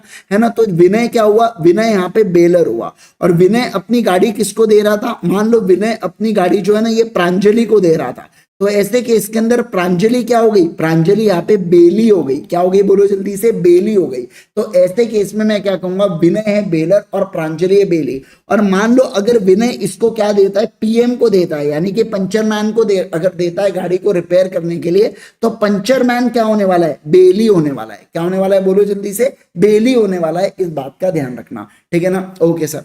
अब देखो types of bailment on the basis of benefit, तो हो सकता है केवल और केवल बेलर के बेनिफिट के लिए बेलमेंट हो सकता है केवल और केवल बेली के बेनिफिट के लिए। जैसे प्रांजलि को जब गाड़ी मिली तो उसको बीकॉम या जिसके भी पेपर देना था वो पेपर के लिए, तो प्रांजलि का फायदा, है ना। हो सकता है म्यूचुअल बेनिफिट, जैसे मैं अगर पंचर मैन को गाड़ी दूं बेटा, तो पंचर मैन को भी फायदा होगा, पैसे मिलेंगे और मेरी गाड़ी का पंचर रिपेयर होकर मिल जाएगा। तो इसे क्या बोला जाता है, इसे बोला जाता है म्यूचुअल बेनिफिट। क्या बोला जाता है, बोलो जल्दी से, म्यूचुअल बेनिफिट, ठीक है ना। Okay sir. अब देखो क्या, अब मैं बात करूंगा on the basis of reward. दो प्रकार के बेलमेंट होते हैं, इंपॉर्टेंट है, ग्रेटिट्यूअस बेलमेंट, नॉन ग्रेटिट्यूअस बेलमेंट। ग्रेटिट्यूअस का मतलब क्या होता है, दिल से रे, दिल से रे, ग्रेटिट्यूअसली, मतलब ऐसा बेलमेंट जो आप फ्री ऑफ कॉस्ट करते हो।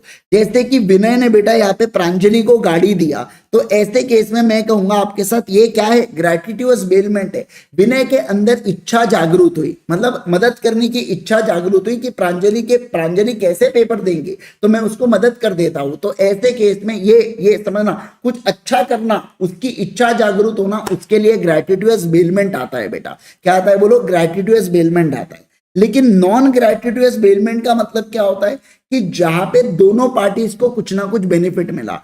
जैसे जब पंचर मैन को गाड़ी दिया ना, समझना, जब पंचर मैन को गाड़ी दिया, तो इस केस में पंचर मैन को भी पैसे मिले और विनय को भी क्या मिला, विनय को भी बेटा रिपेयर करके मिली गाड़ी। तो मैं कहूंगा आपके साथ इसे क्या बोला जाता है सर, इसे बोला जाता है नॉन ग्रेटिट्यूअस बेलमेंट। क्या बोला जाता है, बोलो, नॉन ग्रेटिट्यूअस बेलमेंट उसे कहा जाता है। ठीक है सर, आ जाइए। अब बात करेंगे एसेंशियल एलिमेंट्स ऑफ बेलमेंट। सबसे पहला जो कॉन्ट्रैक्ट है ये एक्सप्रेस या इंप्लाइड हो सकता है। कंसिडरेशन यहां पे जरूरी नहीं होता, क्योंकि अगर ग्रेटिट्यूअस बेलमेंट है तो कंसिडरेशन नहीं लगता। ठीक है सर। गुड्स की डिलीवरी, सर क्या गुड्स की डिलीवरी होना जरूरी है क्या? हाँ सर, ये एक्चुअल डिलीवरी भी हो सकती है, कंस्ट्रक्टिव डिलीवरी भी हो सकती है। कंस्ट्रक्टिव डिलीवरी अपन ने सोगा के यूनिट नंबर 1 में पढ़ लिया था, कुछ दिन पहले ही आपको रिवाइज करवाया था मैंने। ठीक है। उसके बाद देखो तीसरा पर्पस बेटा, यहाँ पे पर्पस क्या होता है, गुड्स को किसी कोई ना कोई पर्पस के लिए डिलीवर करना। जैसे बीकॉम के पेपर है उसके लिए गाड़ी दी है, या पंचर को रिपेयर करना है उसके लिए गाड़ी दी है, या इस्त्री खराब हो गई इसलिए बेटा आयरन करने के लिए लाए, तो उसे क्या बोला जाता है, पर्पस। सर पोजीशन बदल रहा है क्या? हाँ पोजीशन, पहले पोजीशन गाड़ी का किसके पास था, विनय के पास। अब गाड़ी कौन चला रही है बेटा, प्रांजलि चला रही है, कतई नागोबा स्टाइल में ऐसा ऐसा गड्ढे बचाते हुए, और पैर से बेटा ये भी रोकने वाली है, ये गाड़ी भी रोकने वाली है। तो ये क्या हुआ बेटा, पोजीशन चेंज हुआ ना। विनय को दगदग हो रहा है कि गाड़ी वापस आती कि नहीं आती, तो इसे क्या बोला गया, क्यों हुआ दगदग, क्योंकि, बोलो ना जल्दी से, क्योंकि पोजीशन चेंज हुआ। ठीक है, ओके। फिर आखिरी में देखो क्या हुआ राजा, आखिर में रिटर्न ऑफ गुड्स के बारे में बात करेंगे। देखो रिटर्न ऑफ गुड्स, जो गुड्स है ना बेटा वो वापस किसके पास आने वाले हैं, वो वापस विनय के पास आने वाले। हो सकता है वो रिपेयर हो क्या है, मतलब चेंज गुड्स है, पहले जैसे टायर फ्लैट था अब टायर में हवा भर के आ गई बेटा, या सेम गुड्स आते हैं। जैसे जो गाड़ी प्रांजलि लेके गई थी वो सेम गाड़ी उसने वापस लौटा के दे दी क्या, हाँ सर, ले जाके दे दी। समझे क्या आप बात को? अरे बोलो जल्दी से मुझे, क्या आप इस बात को समझे क्या, है ना? यस सर, चलो आओ, समझ गए क्या? अरे बोलो ना फटाफट जल्दी से। यस सर, ये टॉपिक खत्म, अगला टॉपिक।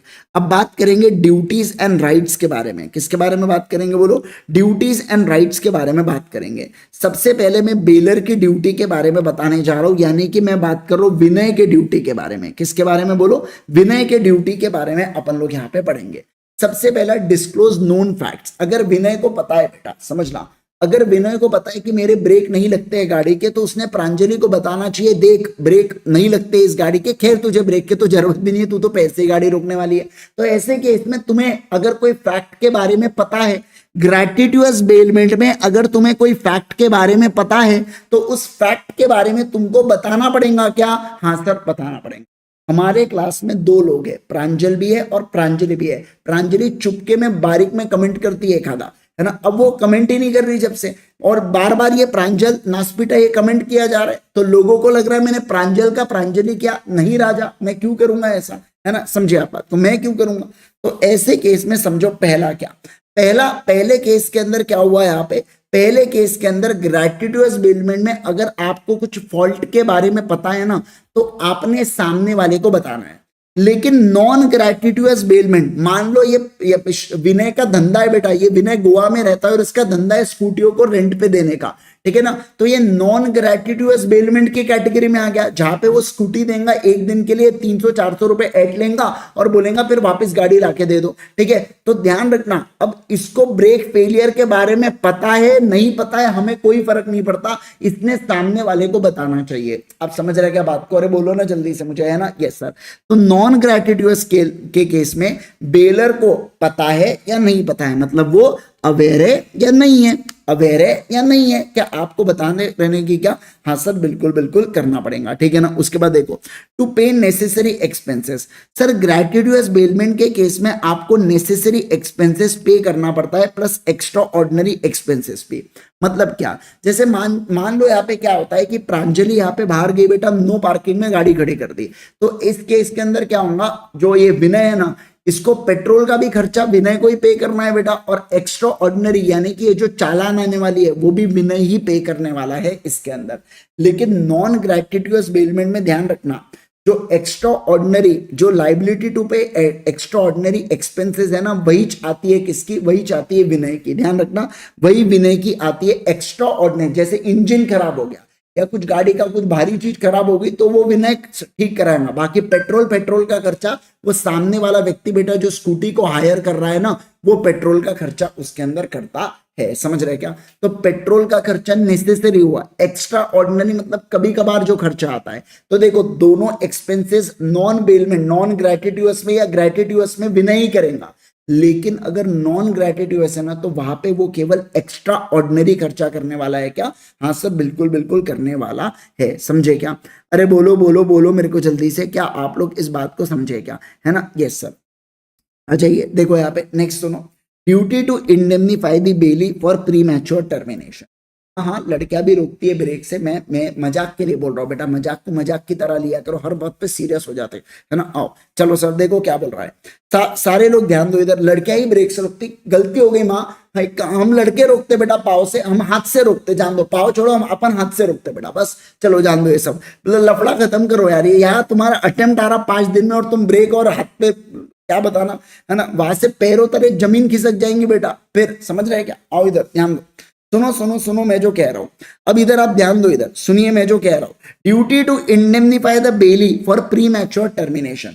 मुझे एक बात बताइए, मैंने 3 दिन के लिए सामने वाले व्यक्ति को गाड़ी दिया था हायर पे, लेकिन मैं 2 दिन के बाद ही उससे वापस गाड़ी ले लेता हूं, तो ये 1 दिन का जो नुकसान हुआ प्री मैच्योर टर्मिनेशन जो मैं कर रहा हूं, और बेली को अगर कुछ नुकसान होता है तो मुझे एक बात बताइए, मुझे एक बात बताओ, मुझे एक बात बताइए, क्या बेली को नुकसान की भरपाई करा के मुझे देना पड़ेगा क्या?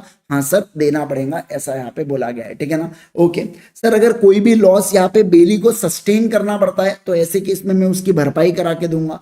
Responsibility to receive back the goods. Sir एक बात बताइए, यहाँ पे अधिकार है, यहाँ पे क्या है बोलो जल्दी से, बेलर की ड्यूटी है कि उसने गुड्स को रिसीव करना चाहिए। जैसे देखो 3rd डे पे मैं बराबर शाम में गाड़ी देने गया था, उसने गाड़ी रिसीव, उसने गेट ही नहीं खोला अपने घर का, फिर अगले दिन सुबह उसने गेट खोला और बोला चल 4थे दिन का भी अब किराया दे 300 रुपया। मैंने कहा ये क्या बात हो गई भैया, जब मैं आया था पिछले दिन शाम में तो तुमने गाड़ी को लेना चाहिए था ना, तो तुमने गाड़ी नहीं लिया तो तुम्हारी जिम्मेवारी। समझे क्या बात को?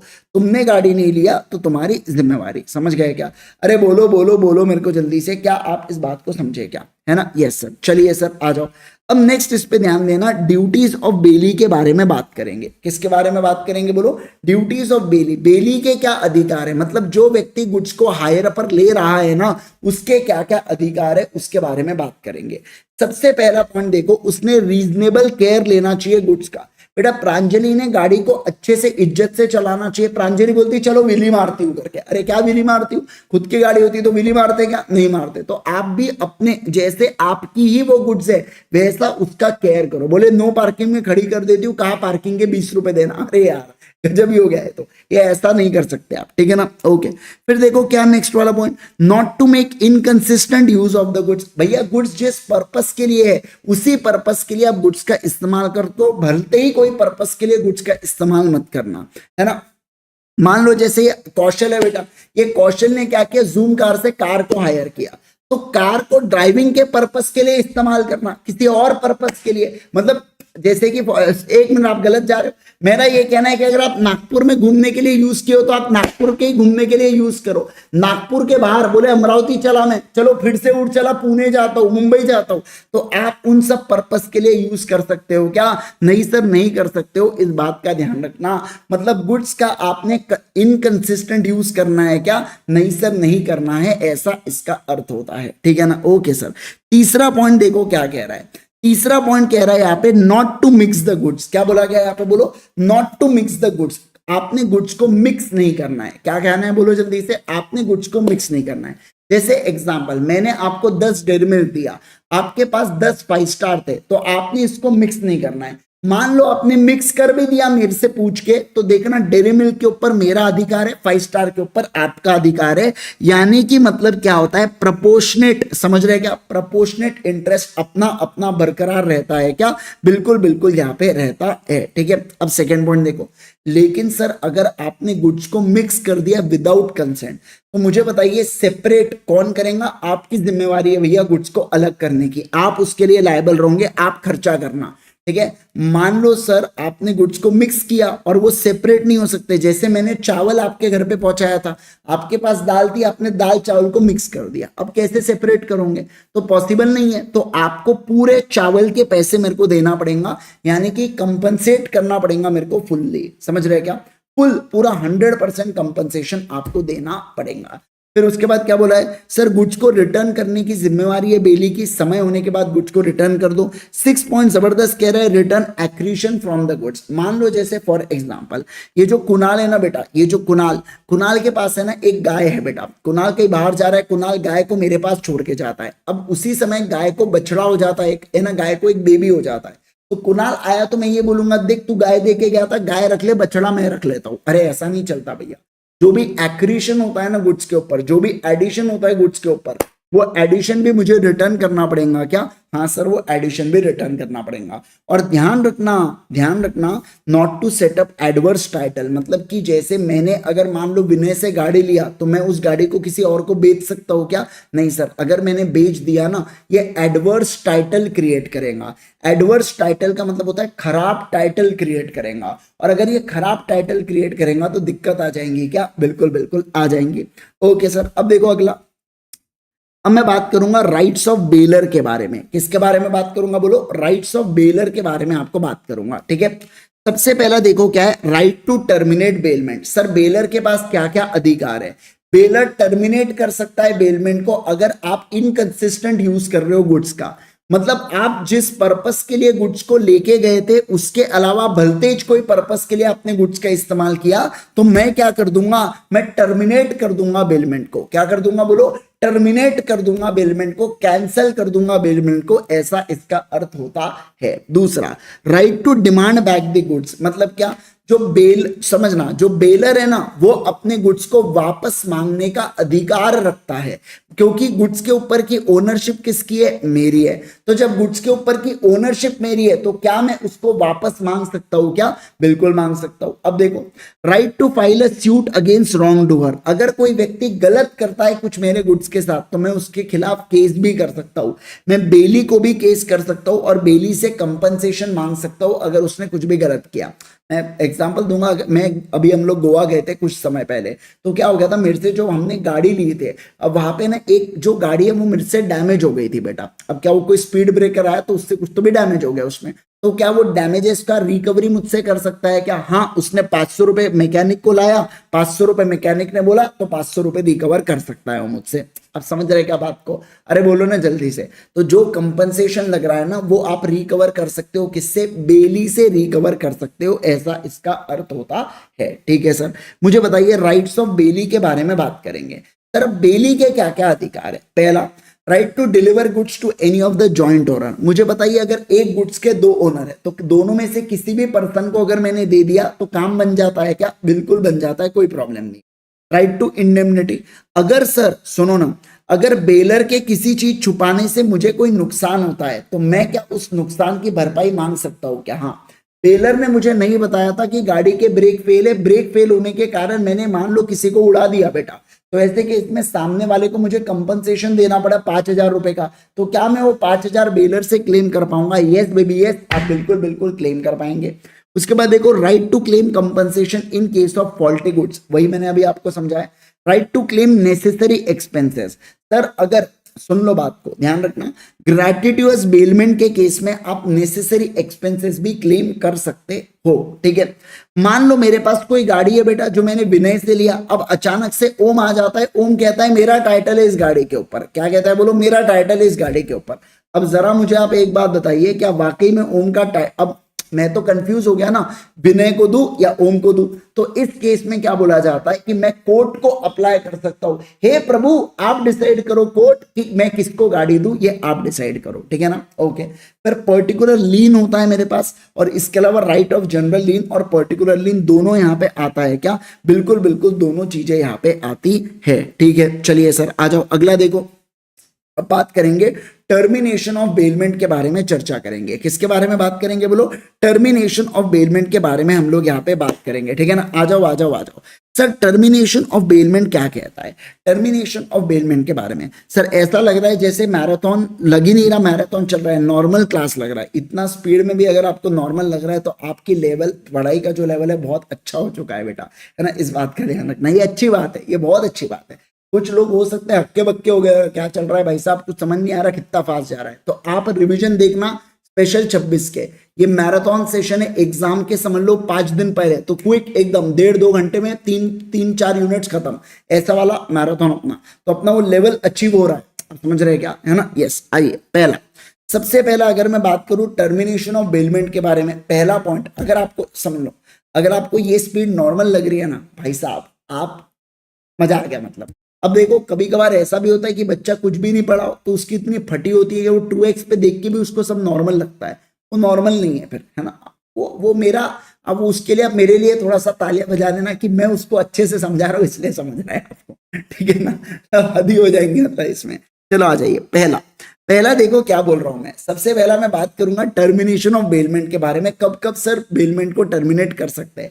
एक्सपायरी ऑफ स्टिपुलेटेड पीरियड, मैंने 2 दिन के लिए गाड़ी आपको दिया था बेटा, 2 दिन खत्म हो गए, बेलमेंट मैं क्या करूंगा? कॉन्ट्रैक्ट को कैंसिल करूंगा। बहुत बढ़िया। फिर उसके बाद देखो फुलफिलमेंट ऑफ द पर्पस, जिस पर्पस के लिए मैंने आपको गाड़ी दिया था, मैंने गाड़ी दिया था पंचर बनाने के लिए, पंचर खत्म, गाड़ी वापस करो। ठीक है, मैं notice in the following cases, अगर सर बेली कुछ तो भी गड़बड़ करता है बेटा, जिस पर्पस के लिए मैंने गुड्स दिया था उस पर्पस के लिए बेली इस्तेमाल नहीं कर रहा है, मैंने कार दिया था घूमने के लिए तो वो मान लो पुणे चले गया, नागपुर में घूमने के लिए दिया था तो वो पुणे चले गया, तो इनकंसिस्टेंट यूज किया, तो क्या मैं इस चीज को टर्मिनेट कर सकता हूं क्या?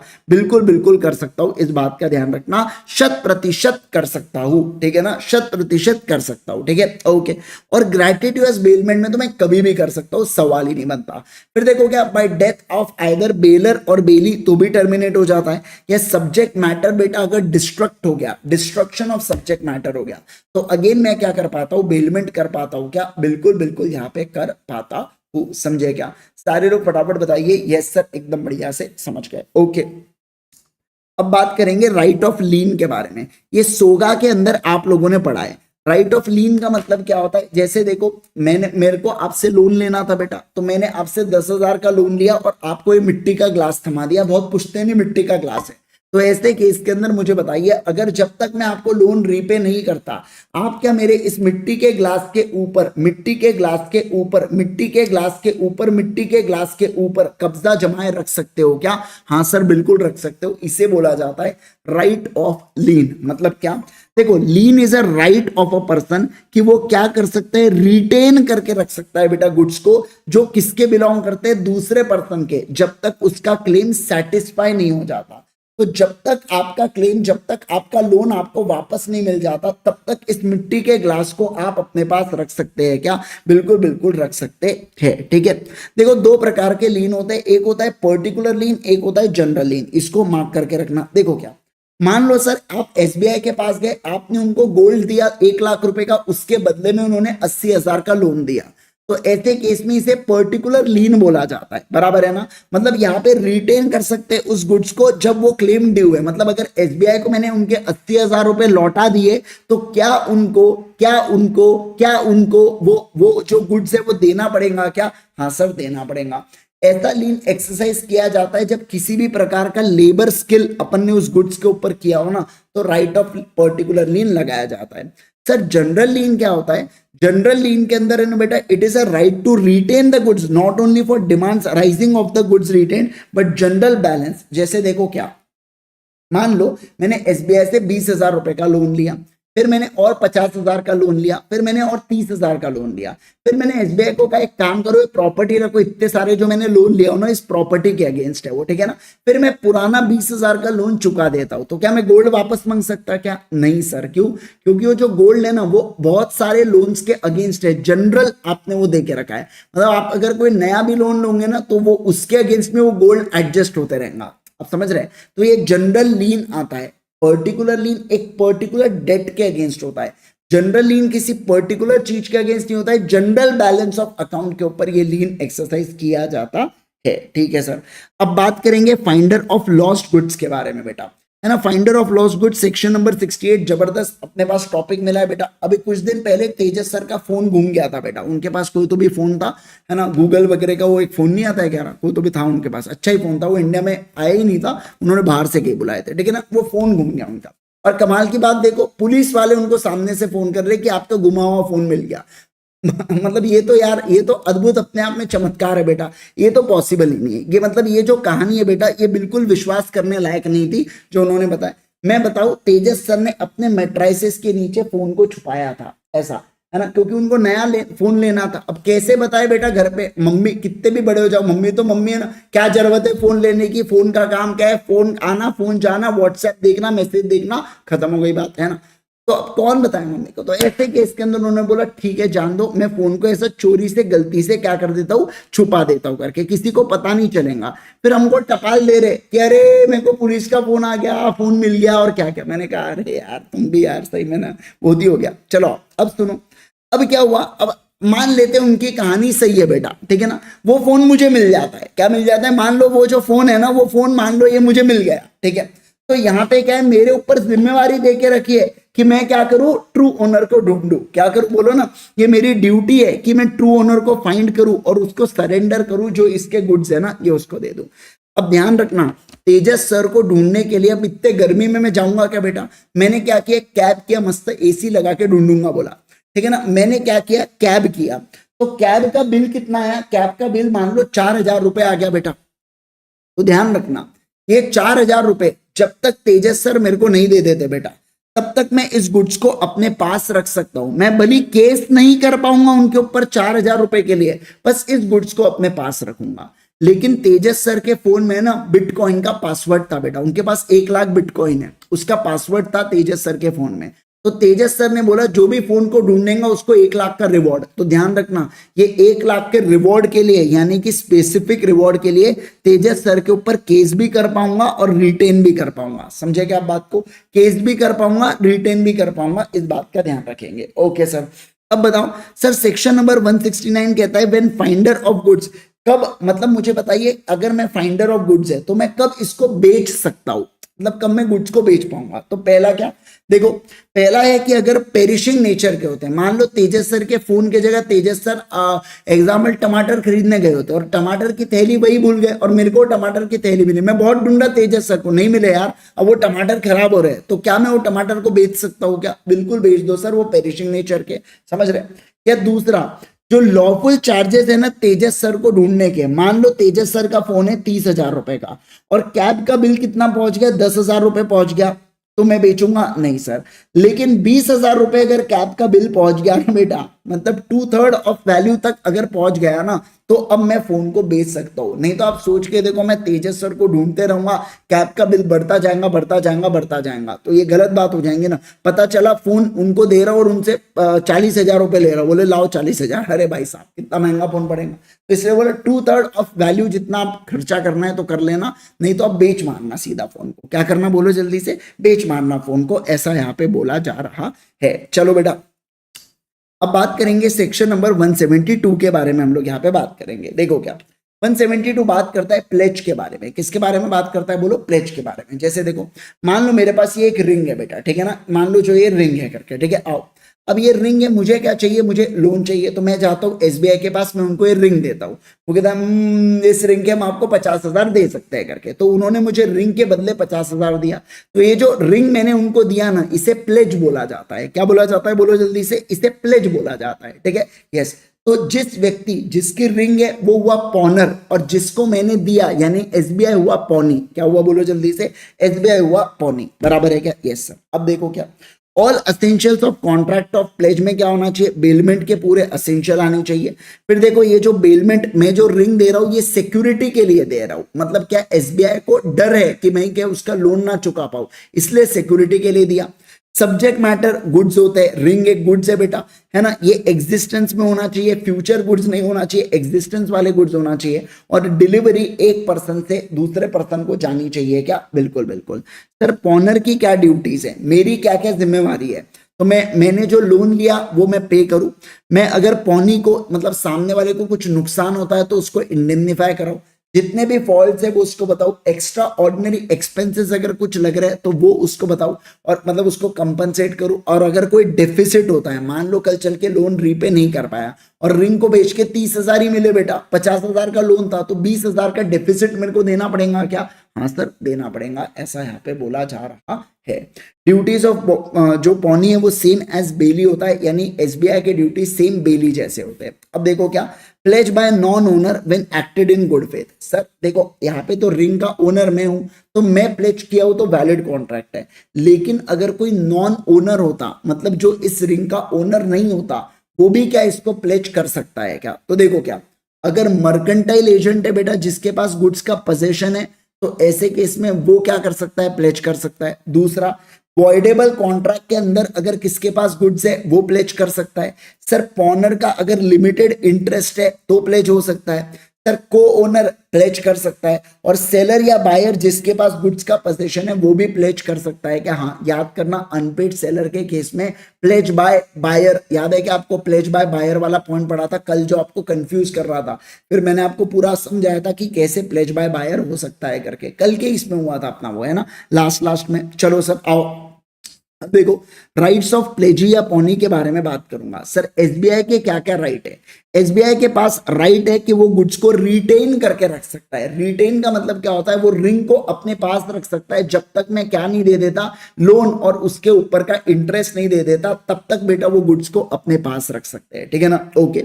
फिर अगला पॉइंट देखो क्या कह रहा है, right to retain subsequent debts. क्या बोला जा रहा है, right to retain subsequent debt, यानी ये जो पॉनी है ना, ये रिटेन कर सकता है गुड्स प्लेज को फॉर एनी डेट या promise other than the debt. मतलब क्या बोला जा रहा है, अगर एसबीआई से मैंने कोई फर्दर भी लोन लिया ना, तो उस लोन के अगेंस्ट क्या वो उसको यूज कर पाएगा क्या? बोलो जल्दी से मुझे, क्या वो गुड्स प्लेज जो मैंने किया वो उसको यूज कर पाएगा? हाँ सर, प्लेज के केस में कर पाएगा, ठीक है ना, ओके। फिर आता है पॉनी के पास राइट होते हैं एक्स्ट्रा ऑर्डिनरी एक्सपेंसेस, अगर उसने कुछ इनकर किए तो वो मांगने के। सर पॉनी के पास यहाँ पे एक और पॉनर्स, अगर मतलब पॉनी के राइट यहाँ पे डिफॉल्ट होंगे अगर pony is right when पॉनर makes a default.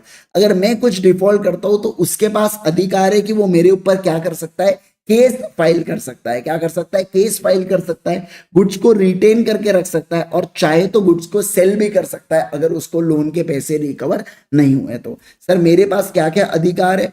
मेरे पास अधिकार है बेटा same right as a bailor, और दूसरा रिडीम कर सकता हूं मैं आफ्टर पेमेंट के रिगार्डिंग, ठीक है ना? Yes sir. सर सितंबर अटेम्प्ट और जून अटेम्प्ट अलग सिलेबस है क्या? नहीं, अलग कैसी बातें कर रहा है यार, अलग कैसे सिलेबस रहेगा? सेम ही सिलेबस। इनफैक्ट ये जो मैराथन है सितंबर और जून के लिए साथ में ही चल रहा है। तो आप क्या बोल रहे हो कि अभी जून चल रहा है, अभी मैराथन, और फिर अगले महीने फिर से मैराथन बोल? भाई साहब जीवन में मैराथन ही लेते रह जाएंगे फिर, है ना? कैसी बातें कर रहे हो? होंगे, पर उसमें ऑब्वियस सी बात है अलग होंगी फिर मैराथन, थोड़ी मैराथन होंगी, है ना? आओ, पर आपको जरूरत नहीं पड़नी चाहिए बेटा, है ना? जो बस आप ऐसा समझो, जो ये मैराथन देख रहा है बस आखिरी बार देख रहे भैया, इसके बाद देखने की जरूरत ना पड़े, इतनी मेहनत अपने को करना है इस बार, है ना? यस, चलो आ जाओ आ जाओ आ जाओ।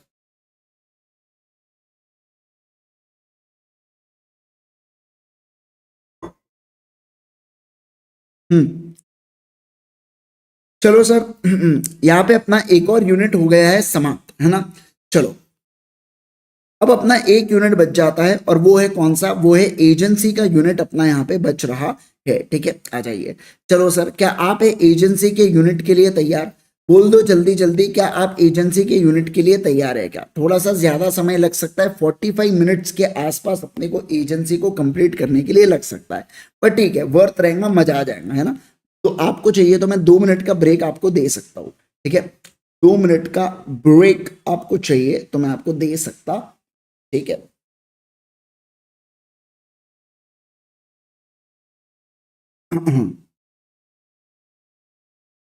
पांच, एक काम करो 5:14 तक का ब्रेक ले लो, ठीक है ना? 5:14 तक का आप ब्रेक ले लो, ठीक है? यस, चलो, और फिर उसके बाद अपन फिर से कंटिन्यू करें, ठीक है राजा? चलो फट से ब्रेक ले लो, फिर कंटिन्यू करें।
चलो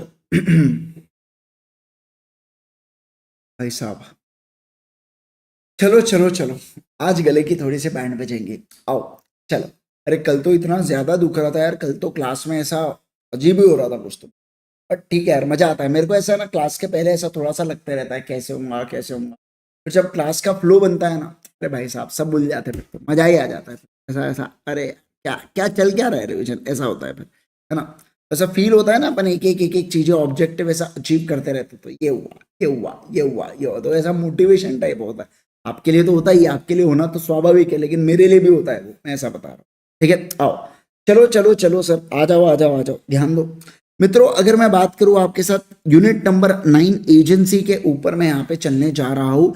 यूनिट नंबर 9 का रिवीजन मैं भी आपको यहाँ पे कराने जा रहा हूँ। प्लीज सारे लोग एकदम बढ़िया से यहाँ पे फोकस कीजिएगा, ठीक है ना। चलो चलो चलो सर, आ जाओ यहाँ पे। देखो क्या बोला जा रहा है। सबसे पहले एजेंट का मतलब क्या हो, सुनो सुनो सुनो सुनो, ध्यान दो यार। एजेंट का मतलब क्या होता है।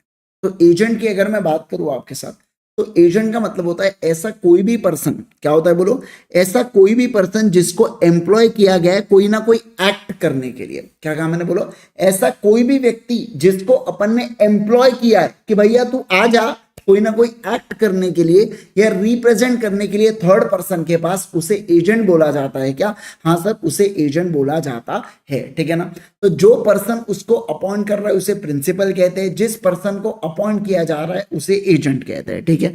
टेस्ट ऑफ एजेंसी के लिए सबसे पहला, जैसे एग्जाम्पल के लिए समझो आप बात को। मान लो मैं अगर बात करूं आप लोगों के साथ, सुनो ना, मैं बात करूं आपके साथ, मैं हुआ प्रिंसिपल, मैं क्या करता हूं, सलमान खान को हायर करता हूं कि तू मेरे बिहाफ में क्या करना, कॉन्ट्रैक्ट करना। तो सलमान खान क्या बन गया, मेरा एजेंट बन गया, ठीक है ना। अब देखो, अब सलमान खान अगर बाहर किसी के साथ कॉन्ट्रैक्ट करता है, मान लो ये विवेक ओबरॉय के साथ कॉन्ट्रैक्ट करता है बाहर, तो क्या वो मेरे को बाउंड कर सकता है क्या। पहला, कैपेसिटी टू बाइंड चेक करो। दूसरा, क्या वो प्रिविटी ऑफ कॉन्ट्रैक्ट, मतलब अगर मैं विवेक, समझना, अगर मैं विवेक ओबरॉय के ऊपर डायरेक्टली केस कर पाऊं तो इसे बोला जाता है प्रिविटी ऑफ कॉन्ट्रैक्ट एस्टैब्लिश करना। तो अगर दोनों केसेस में आपका आंसर यस है तो सलमान क्या बन गया, मेरा एजेंट बन गया। सलमान खान क्या बन गया, एजेंट बन गया। अब सवाल बनता है कि person qualified to appoint agent, मतलब मैं कौन पर्सन क्वालिफाइड होगा टू अपॉइंट एजेंट। तो जो व्यक्ति एजेंट को अपॉइंट करना चाहता है वो मेजर होना चाहिए और वो साउंड माइंड का होना चाहिए। क्या क्या बोलो, मेजर होना चाहिए, साउंड माइंड का होना चाहिए, तो वो एजेंट को अपॉइंट कर सकता है। दूसरा, person qualified to be agent, क्या बोला यहाँ पे, person qualified to be agent. तो कोई भी पर्सन, समझना बात को, कौन पर्सन एजेंट बन सकता है, कोई भी पर्सन बन सकता है। क्या कहा मैंने, बोलो कोई भी, माइनर, अनसाउंड माइंड, अरे कोई भी पर्सन एजेंट बन सकता है।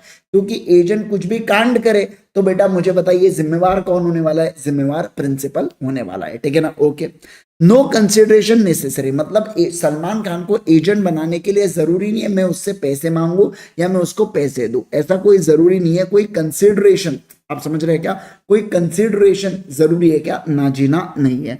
अब देखो, अब बात करेंगे किसके बारे में, एक्सटेंट ऑफ एजेंट्स अथॉरिटी के बारे में। पहला, सर नॉर्मल सर्कमस्टांसेस में एजेंट के पास कितनी अथॉरिटी होती है, अथॉरिटी मतलब कितनी पावर उसके पास होती है। तो अगर नॉर्मल सर्कमस्टांसेस की मैं बात करूं आपके साथ, तो एजेंट के पास कितनी पावर होती है बेटा, तो यूजुअली जितनी पावर अपन ने उसको दे के रखी है ना, उतनी पावर उसके पास होती है। मतलब क्या बोला गया, जितने भी उसको ऑर्डिनरी कोर्स ऑफ बिजनेस में एक्टिविटीज के लिए अपन ने पावर दे के रखी है, उतनी पावर उसके पास होती है।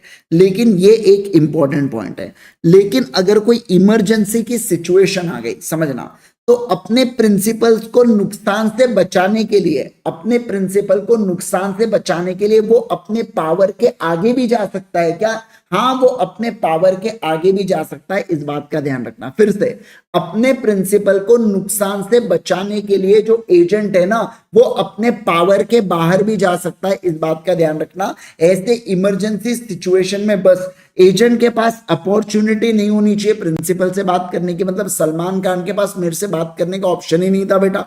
दूसरा, ये कमर्शियल नेसेसिटी थी, जरूरी चीजें थी यहाँ पे डिसीजन लेना जो प्रिंसिपल के हित में था, और अगर प्रिंसिपल होता तो भी वो यही डिसीजन लेता प्रैक्टिकल कोर्स में।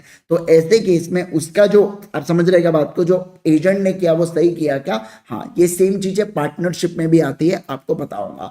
अब मैं बात करूंगा सर, देखो modes of creation of agency, तो सबसे पहला होता है एक्सप्रेस अथॉरिटी, आपने एक्सप्रेसली बोल के रखा है एजेंट ये कर सकता है, ये नहीं कर सकता है, उसे क्या बोला जाता है? उसे एक्सप्रेस अथॉरिटी। अरे भाई साहब, उसे क्या कहते हैं बोलो? उसे एक्सप्रेस अथॉरिटी अपन लोग कहते हैं। क्या कहते हैं बोलो? एक्सप्रेस अथॉरिटी कहते हैं। इम्प्लाइड अथॉरिटी का मतलब क्या होता है? इम्प्लाइड अथॉरिटी मतलब मैंने कुछ नहीं कहा, ये सरकमस्टांसेस के हिसाब से इन्फर किया जाता है, ठीक है ना, या ऑर्डिनरी कोर्स ऑफ डीलिंग में यूजुअली यही सारे हरकतें कर सकता है एजेंट, तो उसे बोला जाता है इम्प्लाइड अथॉरिटी। क्या बोला जाता है बोलो? इम्प्लाइड अथॉरिटी, ठीक है। सबसे पहला है एजेंट बाय एस्टॉपल। क्या है बोलो जल्दी से? Agent by estoppel. अब देखो प्रिंसिपल, यानी कि मैं अपने कंडक्ट से ऐसा बता रहा हूं कि मान लो सलमान खान मेरा एजेंट है, या सलमान खान ऐसे बिहेव कर रहा है कि वो मेरा एजेंट है जबकि नहीं है, और मैं उस फैक्ट को डिनाई भी नहीं कर रहा। आप समझ रहे हैं क्या? मैं उस फैक्ट को डिनाई भी नहीं कर रहा हूं, तो ऐसे केस में क्या होगा? अब थर्ड पर्सन के लिए ध्यान रखना, अगर सलमान खान कोई भी एक्ट करता है जिसको ये रिप्रेजेंट किया कि वो मेरा एजेंट है और मैंने कुछ नहीं बोला, तो मैं उस थर्ड पर्सन के टुवर्ड्स लायबल रहूंगा। क्या? बिल्कुल बिल्कुल लायबल रहूंगा। समझ रहे हैं बात को? अब सलमान को छोड़ दो, उसको अपन ने एजेंट बनाया, मान लो अरबाज खान। अरबाज खान ऐसा रिप्रेजेंट करता है मानो वो जैसे मेरा एजेंट है बेटा, जबकि वो नहीं है, पर मैं कुछ मना नहीं कर रहा, मैं कुछ बोल नहीं रहा। तो ऐसे केस में क्या उसमें मुझे एक बात बताइए ना, क्या उन केसेस के अंदर मेरी लाइबिलिटी रहेंगी क्या? हाँ, मेरी लाइबिलिटी रहने वाली है, ऐसा यहाँ पे बोल के रखा है। जस्ट लाइक, बोलो ना जल्दी से, जस्ट लाइक है ना, ऐसा यहाँ पे बोला जा रहा है। समझे क्या? सारे लोग फटाफट बताइए मुझे जल्दी से, क्या आप लोग इस बात को समझे क्या? है ना? Yes sir. चलो आगे बढ़े क्या? आगे बढ़े क्या? आगे बढ़े क्या? है ना? Yes sir. चलो चलो चलो चलो, देखो क्या, देखिए नेक्स्ट अगर मैं बात करूं आपके साथ, है ना, चलो नेक्स्ट देखिए क्या बोला गया। अब बात किया जा रहा है एजेंसी बाय नेसेसिटी के बारे में। किसके बारे में बात कर रहे हैं अपन लोग? बोलो, एजेंसी बाय नेसेसिटी के बारे में अपन लोग यहाँ पे चर्चा कर रहे हैं। अब ये एजेंसी बाय नेसेसिटी का क्या अर्थ होता है? अब बोला जा रहा है कि कभी कभार अर्जेंसी वाले सिचुएशन में, इमरजेंसी वाले सिचुएशन में जो एजेंट होता है ना, इसके पास पावर होता है कि अपने प्रिंसिपल को लॉस से बचाने का। इससे पहले अपन ने जस्ट देखा क्या? बिल्कुल देखा। कभी कभार ऑपरेशन ऑफ लॉ के द्वारा भी एक पर्सन दूसरे पर्सन का क्या ट्रीट होता है? एजेंट ट्रीट होता है, ठीक है सर। तीसरा देखो, effect of ratification. Effect of ratification का मतलब क्या है? देख लें सर, एजेंट के पास, सलमान खान के पास पावर थी कि वो 20 लाख रुपए तक खर्चा करता है। सलमान खान क्या करता है? 25 लाख रुपए की एक ही ट्रांजैक्शन में दो अलग अलग जमीनें खरीद लेता है बेटा, एक ए जगह पे और एक बी जगह पे, ठीक है ना। तो मैं अगर, यानी कि प्रिंसिपल अगर चाहे ना, तो सलमान खान के इस एक्ट को रैटिफाई का मतलब होता है सब्सीक्वेंट अप्रूवल कर सकता है सलमान खान के इस एक्ट को। क्या कहा मैंने? बोलो, सलमान खान के इस एक्ट को मैं अप्रूव कर सकता हूं बाद में।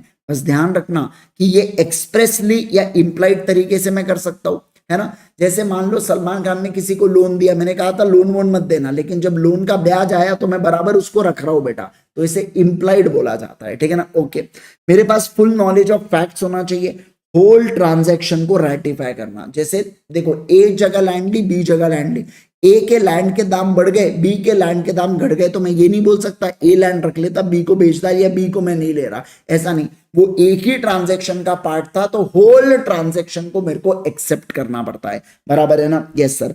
फिर ratification not to put third party to damages. देखो, आपके रैटिफिकेशन से आप थर्ड पार्टी से डैमेजेस क्लेम नहीं कर सकते, इस बात का ध्यान रखना। और विद इन रीजनेबल टाइम ही आप रैटिफाई कर सकते हैं, ऐसा नहीं 4 महीने बाद 10 महीने बाद आप रैटिफाई कर रहे हो पुराने एक्ट को, ऐसा भी नहीं चलता, ठीक है सर। आगे आगे देखो, आगे देखो, आगे देखो क्या बोला जा रहा है सर यहाँ पे। अब हम लोग बात करेंगे सब एजेंट के बारे में। सब एजेंट का मतलब क्या होता है? सब एजेंट मतलब ऐसा व्यक्ति बेटा जो एम्प्लॉय किया जाता है, जो ओरिजिनल एजेंट के अंदर होता है। मतलब क्या? जैसे देखो, मैं हुआ बेटा प्रिंसिपल आईजी सर, मैंने सलमान खान को अपॉइंट किया जो एजेंट है। अब सलमान खान क्या करता है? जैकलीन को अपॉइंट करता है सब एजेंट। ध्यान रखना, ये जैकलीन किसके इशारों पर नाचेंगी? सलमान के इशारों पर नाचेंगी। समझ रहे क्या आप बात को? तो ऐसे केस के अंदर ये मेरी एजेंट नहीं है, ये सलमान खान की एजेंट है। समझ रहे क्या? सल्लू की एजेंट है बेटा, कौन? जैकी। तो ऐसे केस में हम लोग कहेंगे जैकी को सब एजेंट बोला जाता है। क्या बोला जाता है? सब एजेंट। पर मुझे एक बात बताइए, अगर आपको कोई काम सौंपा है तो आप वो काम को किसी और को दे सकते हो क्या? नहीं सर नहीं दे सकते, वैसे नहीं दे सकते, वो बात अलग है, आप चिपका दे अपने छोटे भाई बहन को, लेकिन वैसे नहीं दे सकते, ठीक है ना। मतलब क्या, सब एजेंट इज नॉट लॉफुल, मतलब appointment of sub agent lawful नहीं होता है, क्योंकि एक खुद पर्सन जो डेलीगेटी है, जिसको खुद को काम दिया है, वो किसी और व्यक्ति को डेलीगेट कर सकता है क्या, नहीं। लेकिन समझना इसके कुछ एक्सेप्शन है, मतलब ये 3 केसेस के अंदर सब एजेंट बिल्कुल वैलिड है अपॉइंट करना सलमान खान का। पहला, जब मेरा और सलमान खान का कॉन्ट्रैक्ट बन रहा था, उसी के अंदर हमने लिख दिया था कि अपन सब एजेंट को अपॉइंट कर पाएंगे। कस्टम, बाकी लोग भी इंडस्ट्री में बेटा अपॉइंट करते हैं सब एजेंट को, और कभी कभार अनफोर्सीन सर्कमस्टांसेस आ जाते हैं जिसके कारण जैकी को अपॉइंट करना पड़ता है। तो मैं कहूंगा आपके साथ सब एजेंट यहाँ पे वैलिड है क्या, यस सर। अब देखो, अगर यहाँ पे सब एजेंट जैकलीन अगर प्रॉपरली अपॉइंट होती है, तो जैकी के जितने भी कांड होंगे बाहर के, उसके लिए प्रिंसिपल लायबल होगा। वो बात अलग है कि मैं सलमान खान से वो पैसा रिकवर कर लूंगा क्या, हाँ सर रिकवर कर लूंगा, और लेकिन जैकलीन जो है ना, वो केवल और केवल सलमान खान को रिपोर्ट करेंगी, बराबर है क्या, ओके।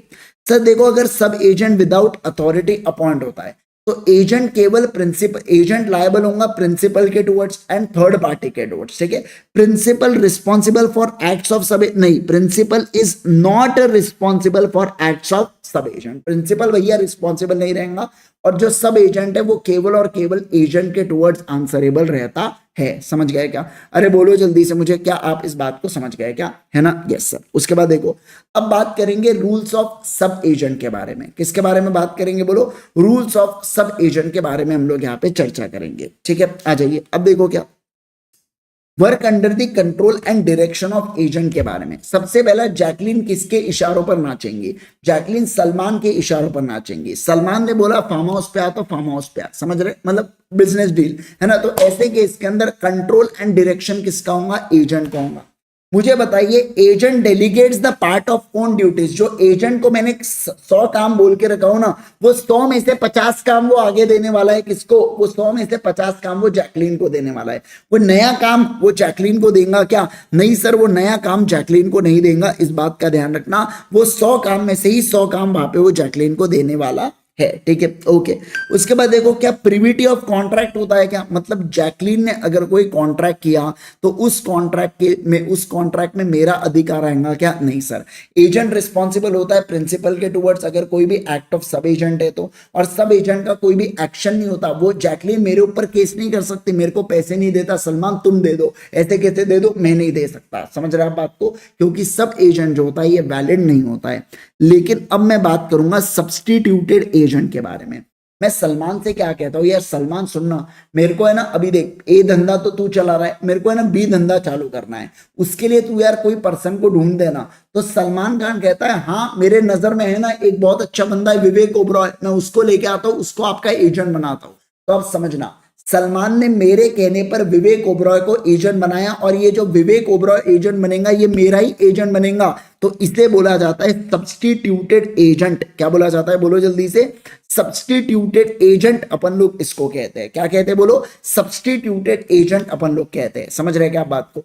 अब एजेंट की ड्यूटी क्या है ऐसे केस में, देखो, एजेंट सलमान खान की ड्यूटी है कि उसने एक्सरसाइज करना है ऑर्डिनरी प्रूडेंस को, जब वो अपॉइंट कर रहा है सब्स्टिट्यूटेड एजेंट को।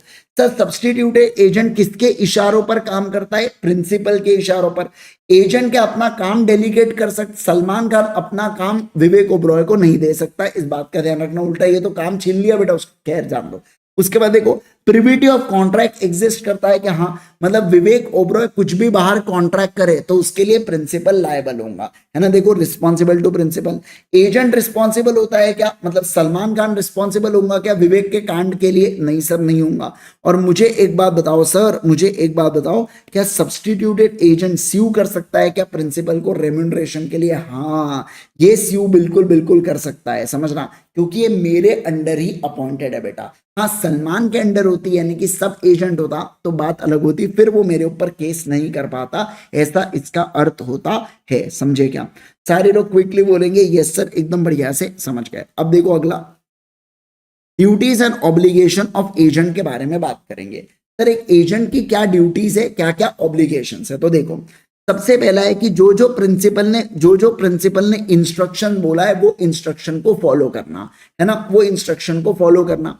और मान लो सर यहाँ पे मुझे बताइए अगर कोई भी लॉस सस्टेन हो गया एजेंट के हरकतों के कारण, तो वो उसको क्या करना पड़ेगा, इंडेमनीफाई करना पड़ेगा। क्या करना पड़ेगा बोलो, इंडेमनी, मतलब एजेंट ने भलता ही अपने मन से कुछ किया तो ध्यान रखना अगर उसके कारण प्रिंसिपल को कुछ भी नुकसान हुआ तो उस नुकसान को बेयर कौन करेगा, एजेंट उस नुकसान को बेयर करेगा। ठीक है, यस। दूसरा, बहुत ही ध्यानपूर्वक धंधे को चलाना, प्रॉपर बुक्स ऑफ अकाउंट्स को मेंटेन करना, प्रॉपरली कम्युनिकेट करते रहना प्रिंसिपल के साथ। क्या वो खुद के अकाउंट पे डील कर सकता है क्या बेटा, मुझे एक बात बताइए, नहीं। पहले उसको प्रिंसिपल से ऑब्टेन करना पड़ेगा, नहीं तो प्रिंसिपल कॉन्ट्रैक्ट को कैंसिल कर सकता है और एजेंट को कुछ अगर बेनिफिट मिले हुए तो वो बेनिफिट भी वापस मांग सकता है क्या, यस सर। सर अगर एजेंट ने कोई सीक्रेट प्रॉफिट बनाए होंगे तो वो भी प्रिंसिपल मांग सकता है। एजेंट अपने काम को किसी और व्यक्ति को डेलीगेट नहीं कर सकता और जो भी पैसा एजेंट को रिसीव होता है वो पूरा पैसा ऑल सम उसको देना पड़ता है, किसको, प्रिंसिपल को देना पड़ता है।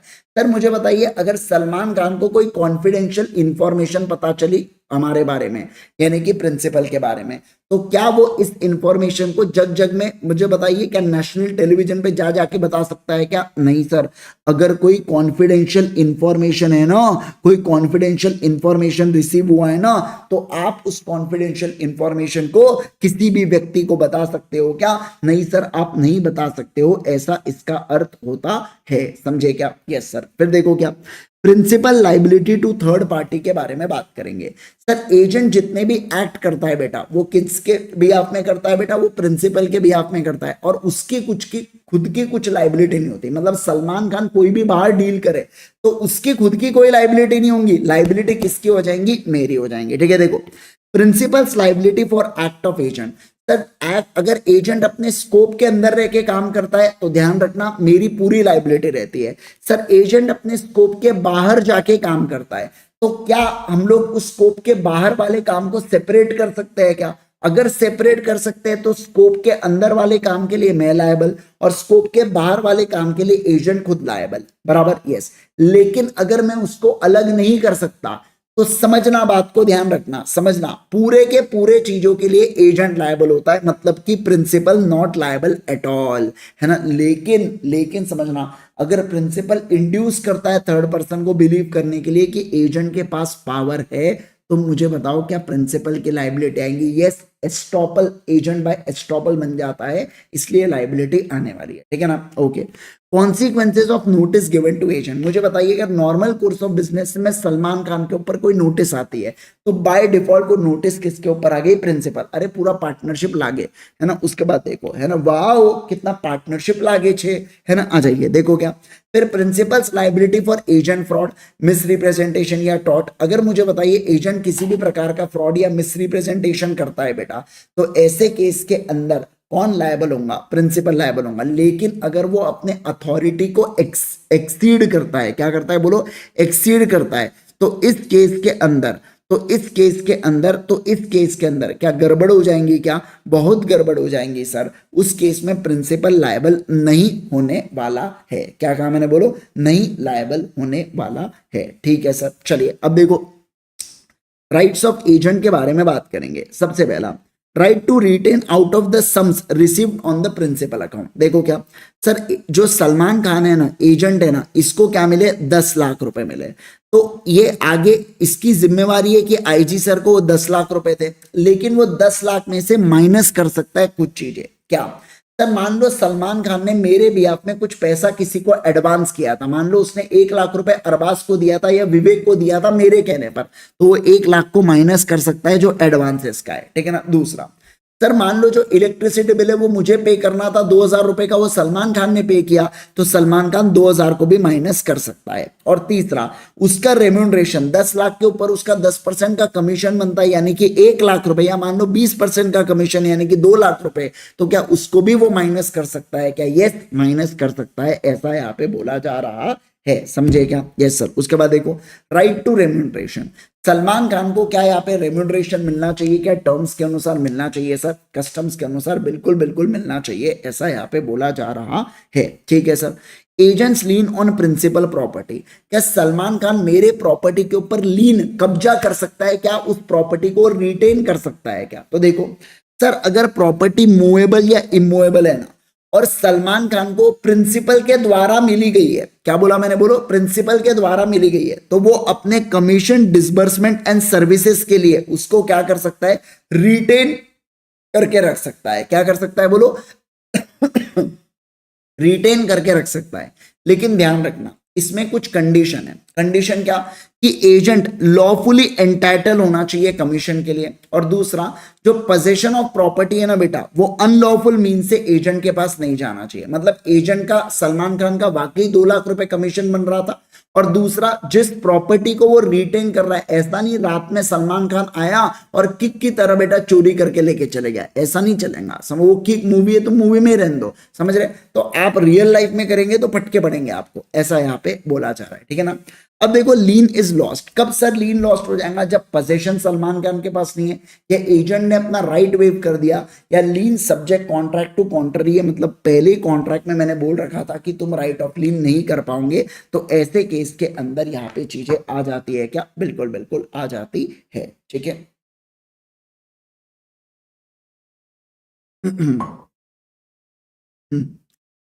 अब देखो राइट टू इंडेमनिटी के बारे में बात करेंगे। इंडेमनिटी का मतलब क्या होता है, मेकिंग गुड द लॉस। अब देखो right of indemnification for lawful acts done.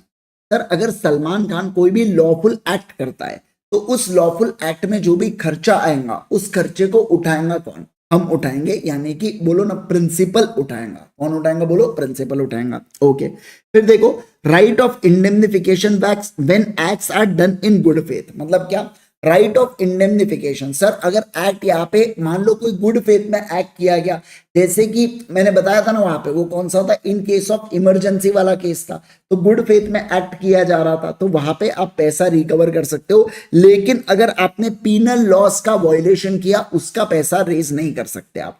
और सर मुझे एक बात बताइए, non liability of employed of an agent to do criminal act, मतलब सर सलमान खान ने कुछ तो भी गड़बड़ की, मान लो सलमान खान ने गोली चलाई और बीच में गलती से हिरन आ गया, तो ऐसे केस के अंदर ये क्रिमिनल एक्ट हुआ बेटा, तो उस क्रिमिनल एक्ट के लिए मैं लायबल रहूंगा क्या, नहीं सर। बोले मैं जो भी कर रहा हूं मेरे लिए प्रिंसिपल लायबल, ऐसा नहीं चलता बेटा। पहले अगर तुमने गाड़ी चलाई तो तुम ही लायबल रहोगे, तुम ड्राइवर पे नाम नहीं ले सकते, समझ रहे क्या, तो प्रिंसिपल पे नाम नहीं ले सकते। वैसा ही यहाँ पे बोला जा रहा है कि प्रिंसिपल को मत लपेटना, तुम खुद जिम्मेवार रहोगे क्या, हाँ सर तुम खुद जिम्मेवार रहने वाले हो, समझे क्या। अरे बोलो बोलो बोलो जल्दी से मुझे, क्या आप इस बात को समझ रहे हैं क्या, है ना। यस सर, ऐसा यहाँ पे बोला गया। सर मान लो प्रिंसिपल के निग्लेक्ट के कारण अगर एजेंट को कोई नुकसान हुआ तो उसकी भरपाई भी की जा सकती है क्या, बिल्कुल बिल्कुल की जा सकती है, ऐसा यहाँ पे बोला गया है। चलो सर अब देखो agent's liability to third party, है ना, cases where agent is personally liable. कब कब एजेंट पर्सनली लायबल होता है, इंपॉर्टेंट है बेटा। देखो जब प्रिंसिपल कौन हो, फिरंगी हो बेटा, मतलब क्या कि अगर प्रिंसिपल फॉरेन प्रिंसिपल है, फॉरेन में रहता है, तो ऐसे केस के अंदर एजेंट की पर्सनल लायबिलिटी रहती है। सर एजेंट ने ये डिस्क्लोज ही नहीं किया प्रिंसिपल का नाम, तो अगेन एजेंट लायबल।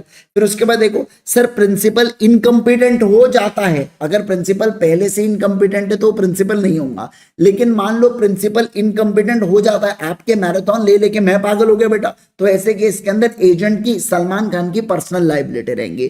कोई व्यक्ति जानबूझ के प्रिटेंड कर रहे एजेंट, सलमान खान जान, मैं तो बोल भी नहीं रहा कुछ, सलमान खान खुद से बताया जा रहा है मैं एजेंट हूं, तो सलमान खान की पर्सनल लायबिलिटी। और अगर सलमान खान एक्सीड करता है अपने अथॉरिटी को, अपने अथॉरिटी से ज्यादा आगे बढ़ता है, तो मैं कहूंगा आपके साथ सर यहाँ पे भी सलमान खान की लायबिलिटी आती है क्या, बिल्कुल बिल्कुल। सर एजेंसी इररिवोकेबल कब हो जाएगा बेटा, जब एजेंट का पर्सनल इंटरेस्ट आ जाता है सब्जेक्ट मैटर में। देखो क्या, सलमान खान को मेरे को 4 लाख रुपए का पे करना था बेटा लोन, मैं सलमान खान को क्या कहता हूं, भाई देख एक काम कर, मेरी ये प्रॉपर्टी है 20 लाख रुपए की, ये प्रॉपर्टी को तू बिकवा दे किसी पर्सन को, और उसमें से तू ये 4 लाख रुपए का तेरा कमीशन ले लेना, बराबर। तो अब समझना, मैंने यहाँ पे सलमान खान को जो एजेंट अपॉइंट किया हूं ना, किसके लिए, जमीन को बेचने के लिए, तो अब मैं सलमान खान को हटा नहीं सकता उसमें से, बराबर है क्या, क्योंकि वो पर्सनली इंटरेस्ट हो गया उस प्रॉपर्टी के अंदर उसका, इसलिए मैं उसको हटा नहीं पाऊंगा, ऐसा यहाँ पे बोला जा रहा है बेटा, समझे क्या। अरे बोलो ना जल्दी से, क्या आप इस बात को समझ गए क्या, है ना। Yes sir. अब देखो आगे बढ़ेंगे, अब बात करेंगे राइट्स ऑफ थर्ड पार्टी के बारे में। सर थर्ड पार्टी के क्या क्या अधिकार होते हैं, थर्ड पार्टी के क्या क्या राइट्स होते हैं।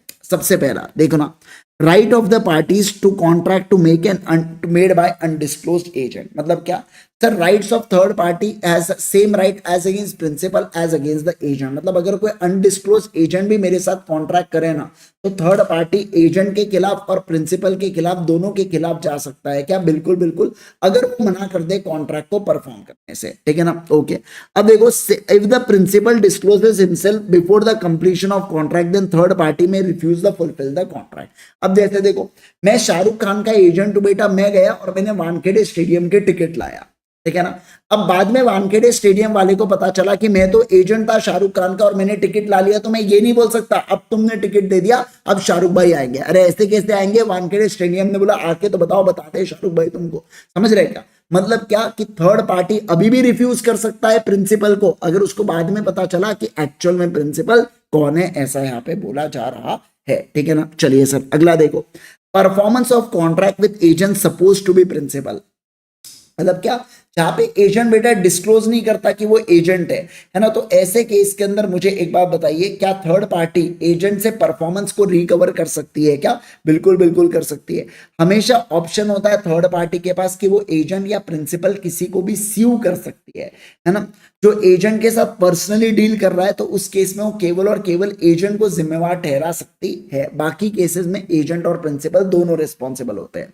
फिर बोला गया, consequences of inducing agent or principal to act on the belief that principal and agent will be held exclusively liable। ये बहुत सही है बेटा। देखो, मान लो क्या हुआ समझना, मैं हूं प्रिंसिपल और सलमान खान है एजेंट। सलमान खान ने विवेक के साथ कॉन्ट्रैक्ट किया। विवेक जब सलमान के साथ कॉन्ट्रैक्ट कर रहा था, उसने बोला था कुछ भी गड़बड़ हुई ना मैं आईजी सर के ऊपर केस करूंगा। तो ध्यान रखना, अगर कॉन्ट्रैक्ट में गड़बड़ हुई तो विवेक जो है वो मेरे ऊपर ही केस कर सकता है, वो सलमान के ऊपर केस नहीं कर सकता। या सलमान ने मुझे या विवेक ने मुझे बोला था टेंशन मत लो आईजी सर, मैं आपके ऊपर केस नहीं करूंगा, सलमान के ऊपर ही केस करूंगा कुछ भी हुआ। तो अब ध्यान रखना, वो सिर्फ सलमान के ऊपर कर पाएगा, मेरे ऊपर नहीं कर पाएगा। मतलब थर्ड पार्टी ने जो बोला था ना, उस बोले हुए वादे को आप निभाओ। अब ये बारी आ जाती है, ऐसा यहाँ पे इनका कहना है। समझे क्या? अरे बोलो ना बोलो ना बोलो ना मेरे को जल्दी से, क्या आप इस बात को समझ रहे हैं क्या? है ना? Yes sir. चलिए अब देखो, अब बात करेंगे टर्मिनेशन ऑफ एजेंसी के बारे में। सर कब कॉन्ट्रैक्ट टर्मिनेट, कब एजेंसी टर्मिनेट हो जाती है? तो पहला रिवोकेशन। सर मान लो प्रिंसिपल अथॉरिटी को रिवोक कर देता है कि आज से तू मेरा एजेंट नहीं, बस तू बात नहीं करेगा, मिल तू बाहर मेरे को सलमान, है ना, मैं ऐसा कह देता हूं, तो टर्मिनेट हो गया, रिवोक हो गया, किस्सा खत्म यहाँ पे। सर मुझे बताइए, एक्ट जो ऑलरेडी डन है उसके लिए प्रिंसिपल लायबल होता है, बराबर है ना। सर अगर मैं कोई प्री मैच्योर टर्मिनेशन के कारण सलमान को नुकसान हो रहा है बेटा, तो उस नुकसान की भरपाई मुझे देना पड़ेगा क्या? हाँ सर देना पड़ेगा। और ये नोटिस ऑफ रिवोकेशन के बारे में भी मेरे को सर्व करना पड़ेगा क्या? बिल्कुल बिल्कुल। प्रिंसिपल इंसॉल्वेंट हो गया है, सलमान खान की एजेंसी खत्म। सर जितने टाइम के लिए 2 साल के लिए सलमान खान को एजेंट बनाया था, 2 साल खत्म हुए भैया, एजेंसी खत्म। उसके बाद देखो क्या हो रहा है, फिर आ रहा है यहाँ पे रिनंसिएशन बाय एजेंट। मान लो सर यहाँ पे अब क्या हो रहा है, उल्टा हो रहा है। सलमान खान बोलता है आज से मैं तुम्हारा एजेंट नहीं करके, तो एजेंट रिनाउंस कर सकता है सेम मैनर में जैसे प्रिंसिपल रिवेक कर सकता है। बस ध्यान रखना, जो रूल्स ऑफ कंपनसेशन है ना वो भी सेम रहेंगे। मतलब क्या, अगर एजेंट के पहले टर्मिनेट करने से मुझे कुछ नुकसान हुआ तो एजेंट को सलमान खान को वो लाइबिलिटी को पे करके देना पड़ेगा। Okay sir. मान लो यहाँ पे क्या बोला गया, डेथ इंसानिटी ऑफ प्रिंसिपल या एजेंट के कारण भी एजेंसी खत्म। और बिजनेस, जिस बिजनेस के लिए हमारा एजेंसी बना था, अगर वो बिजनेस समाप्त हो गया तो एजेंसी भी समाप्त हो जाएगा क्या? बिल्कुल बिल्कुल समाप्त। जैसे हम रोड बनाने के लिए बेटा मैंने सलमान खान को एजेंट बनाया था, अब वो रोड बन गया तो अपन लोग कहेंगे किस्सा खत्म सर, है ना। चलिए सर, यहाँ पे हो जाता है क्या, यहाँ पे आपका यूनिट नंबर 9 भी समाप्त हुआ। तो आज अपना 7 हो गया, 8 हो गया, 9 हो गया। और कितने देर में अपन ने फिनिश किया इसको बेटा बताओ राजा, कितने देर में फिनिश किया? 1 आवर 45 मिनट्स के अंदर अपन ने इसको फिनिश कर दिया। 1 आवर 30 मिनट्स का टारगेट था, बट ठीक है, बीच में अपन ने 10 मिनट का थोड़ा सा मतलब छोटे छोटे ब्रेक लेते गए तो 10 मिनट के आसपास हो ही गए होंगे, बट ठीक है, इट्स ओके, है ना। तो मजा आ गया ये चीज तो यार, एकदम जोरदार एकदम जोरदार। कंटिन्यूअस रिवीजन था ये हमारा, सुपर फास्ट रिवीजन था। रेगुलर रिवीजन देखना है किसी को तो वो स्पेशल 26 के नाम से ऑलरेडी अवेलेबल है यूट्यूब पे, वो डिटेल रिवीजन है, धीरे धीरे हौले हौले है वो। ये वाला सुपर फास्ट रिवीजन है एकदम, है ना, कम इसमें ज्यादा धमाका, ऐसा है। क्या बात है, जबरदस्त जबरदस्त जबरदस्त, बहुत बढ़िया। तो यहाँ पे हो जाती है अपनी चीजें समाप्त। जाने से पहले इतना कहना चाहूंगा कि मैं आपको फाउंडेशन का लॉ, इंटर का लॉ, ऑडिट और इंटर का लॉ, ये तीनों सब्जेक्ट्स अल्टीमेट सीए के इस वंडरफुल प्लेटफॉर्म पे पढ़ाता हूं। तो आप ultimatece.com के ऊपर जा सकते हैं और हमारे कोर्सेज को बाय कर सकते हैं, ठीक है ना।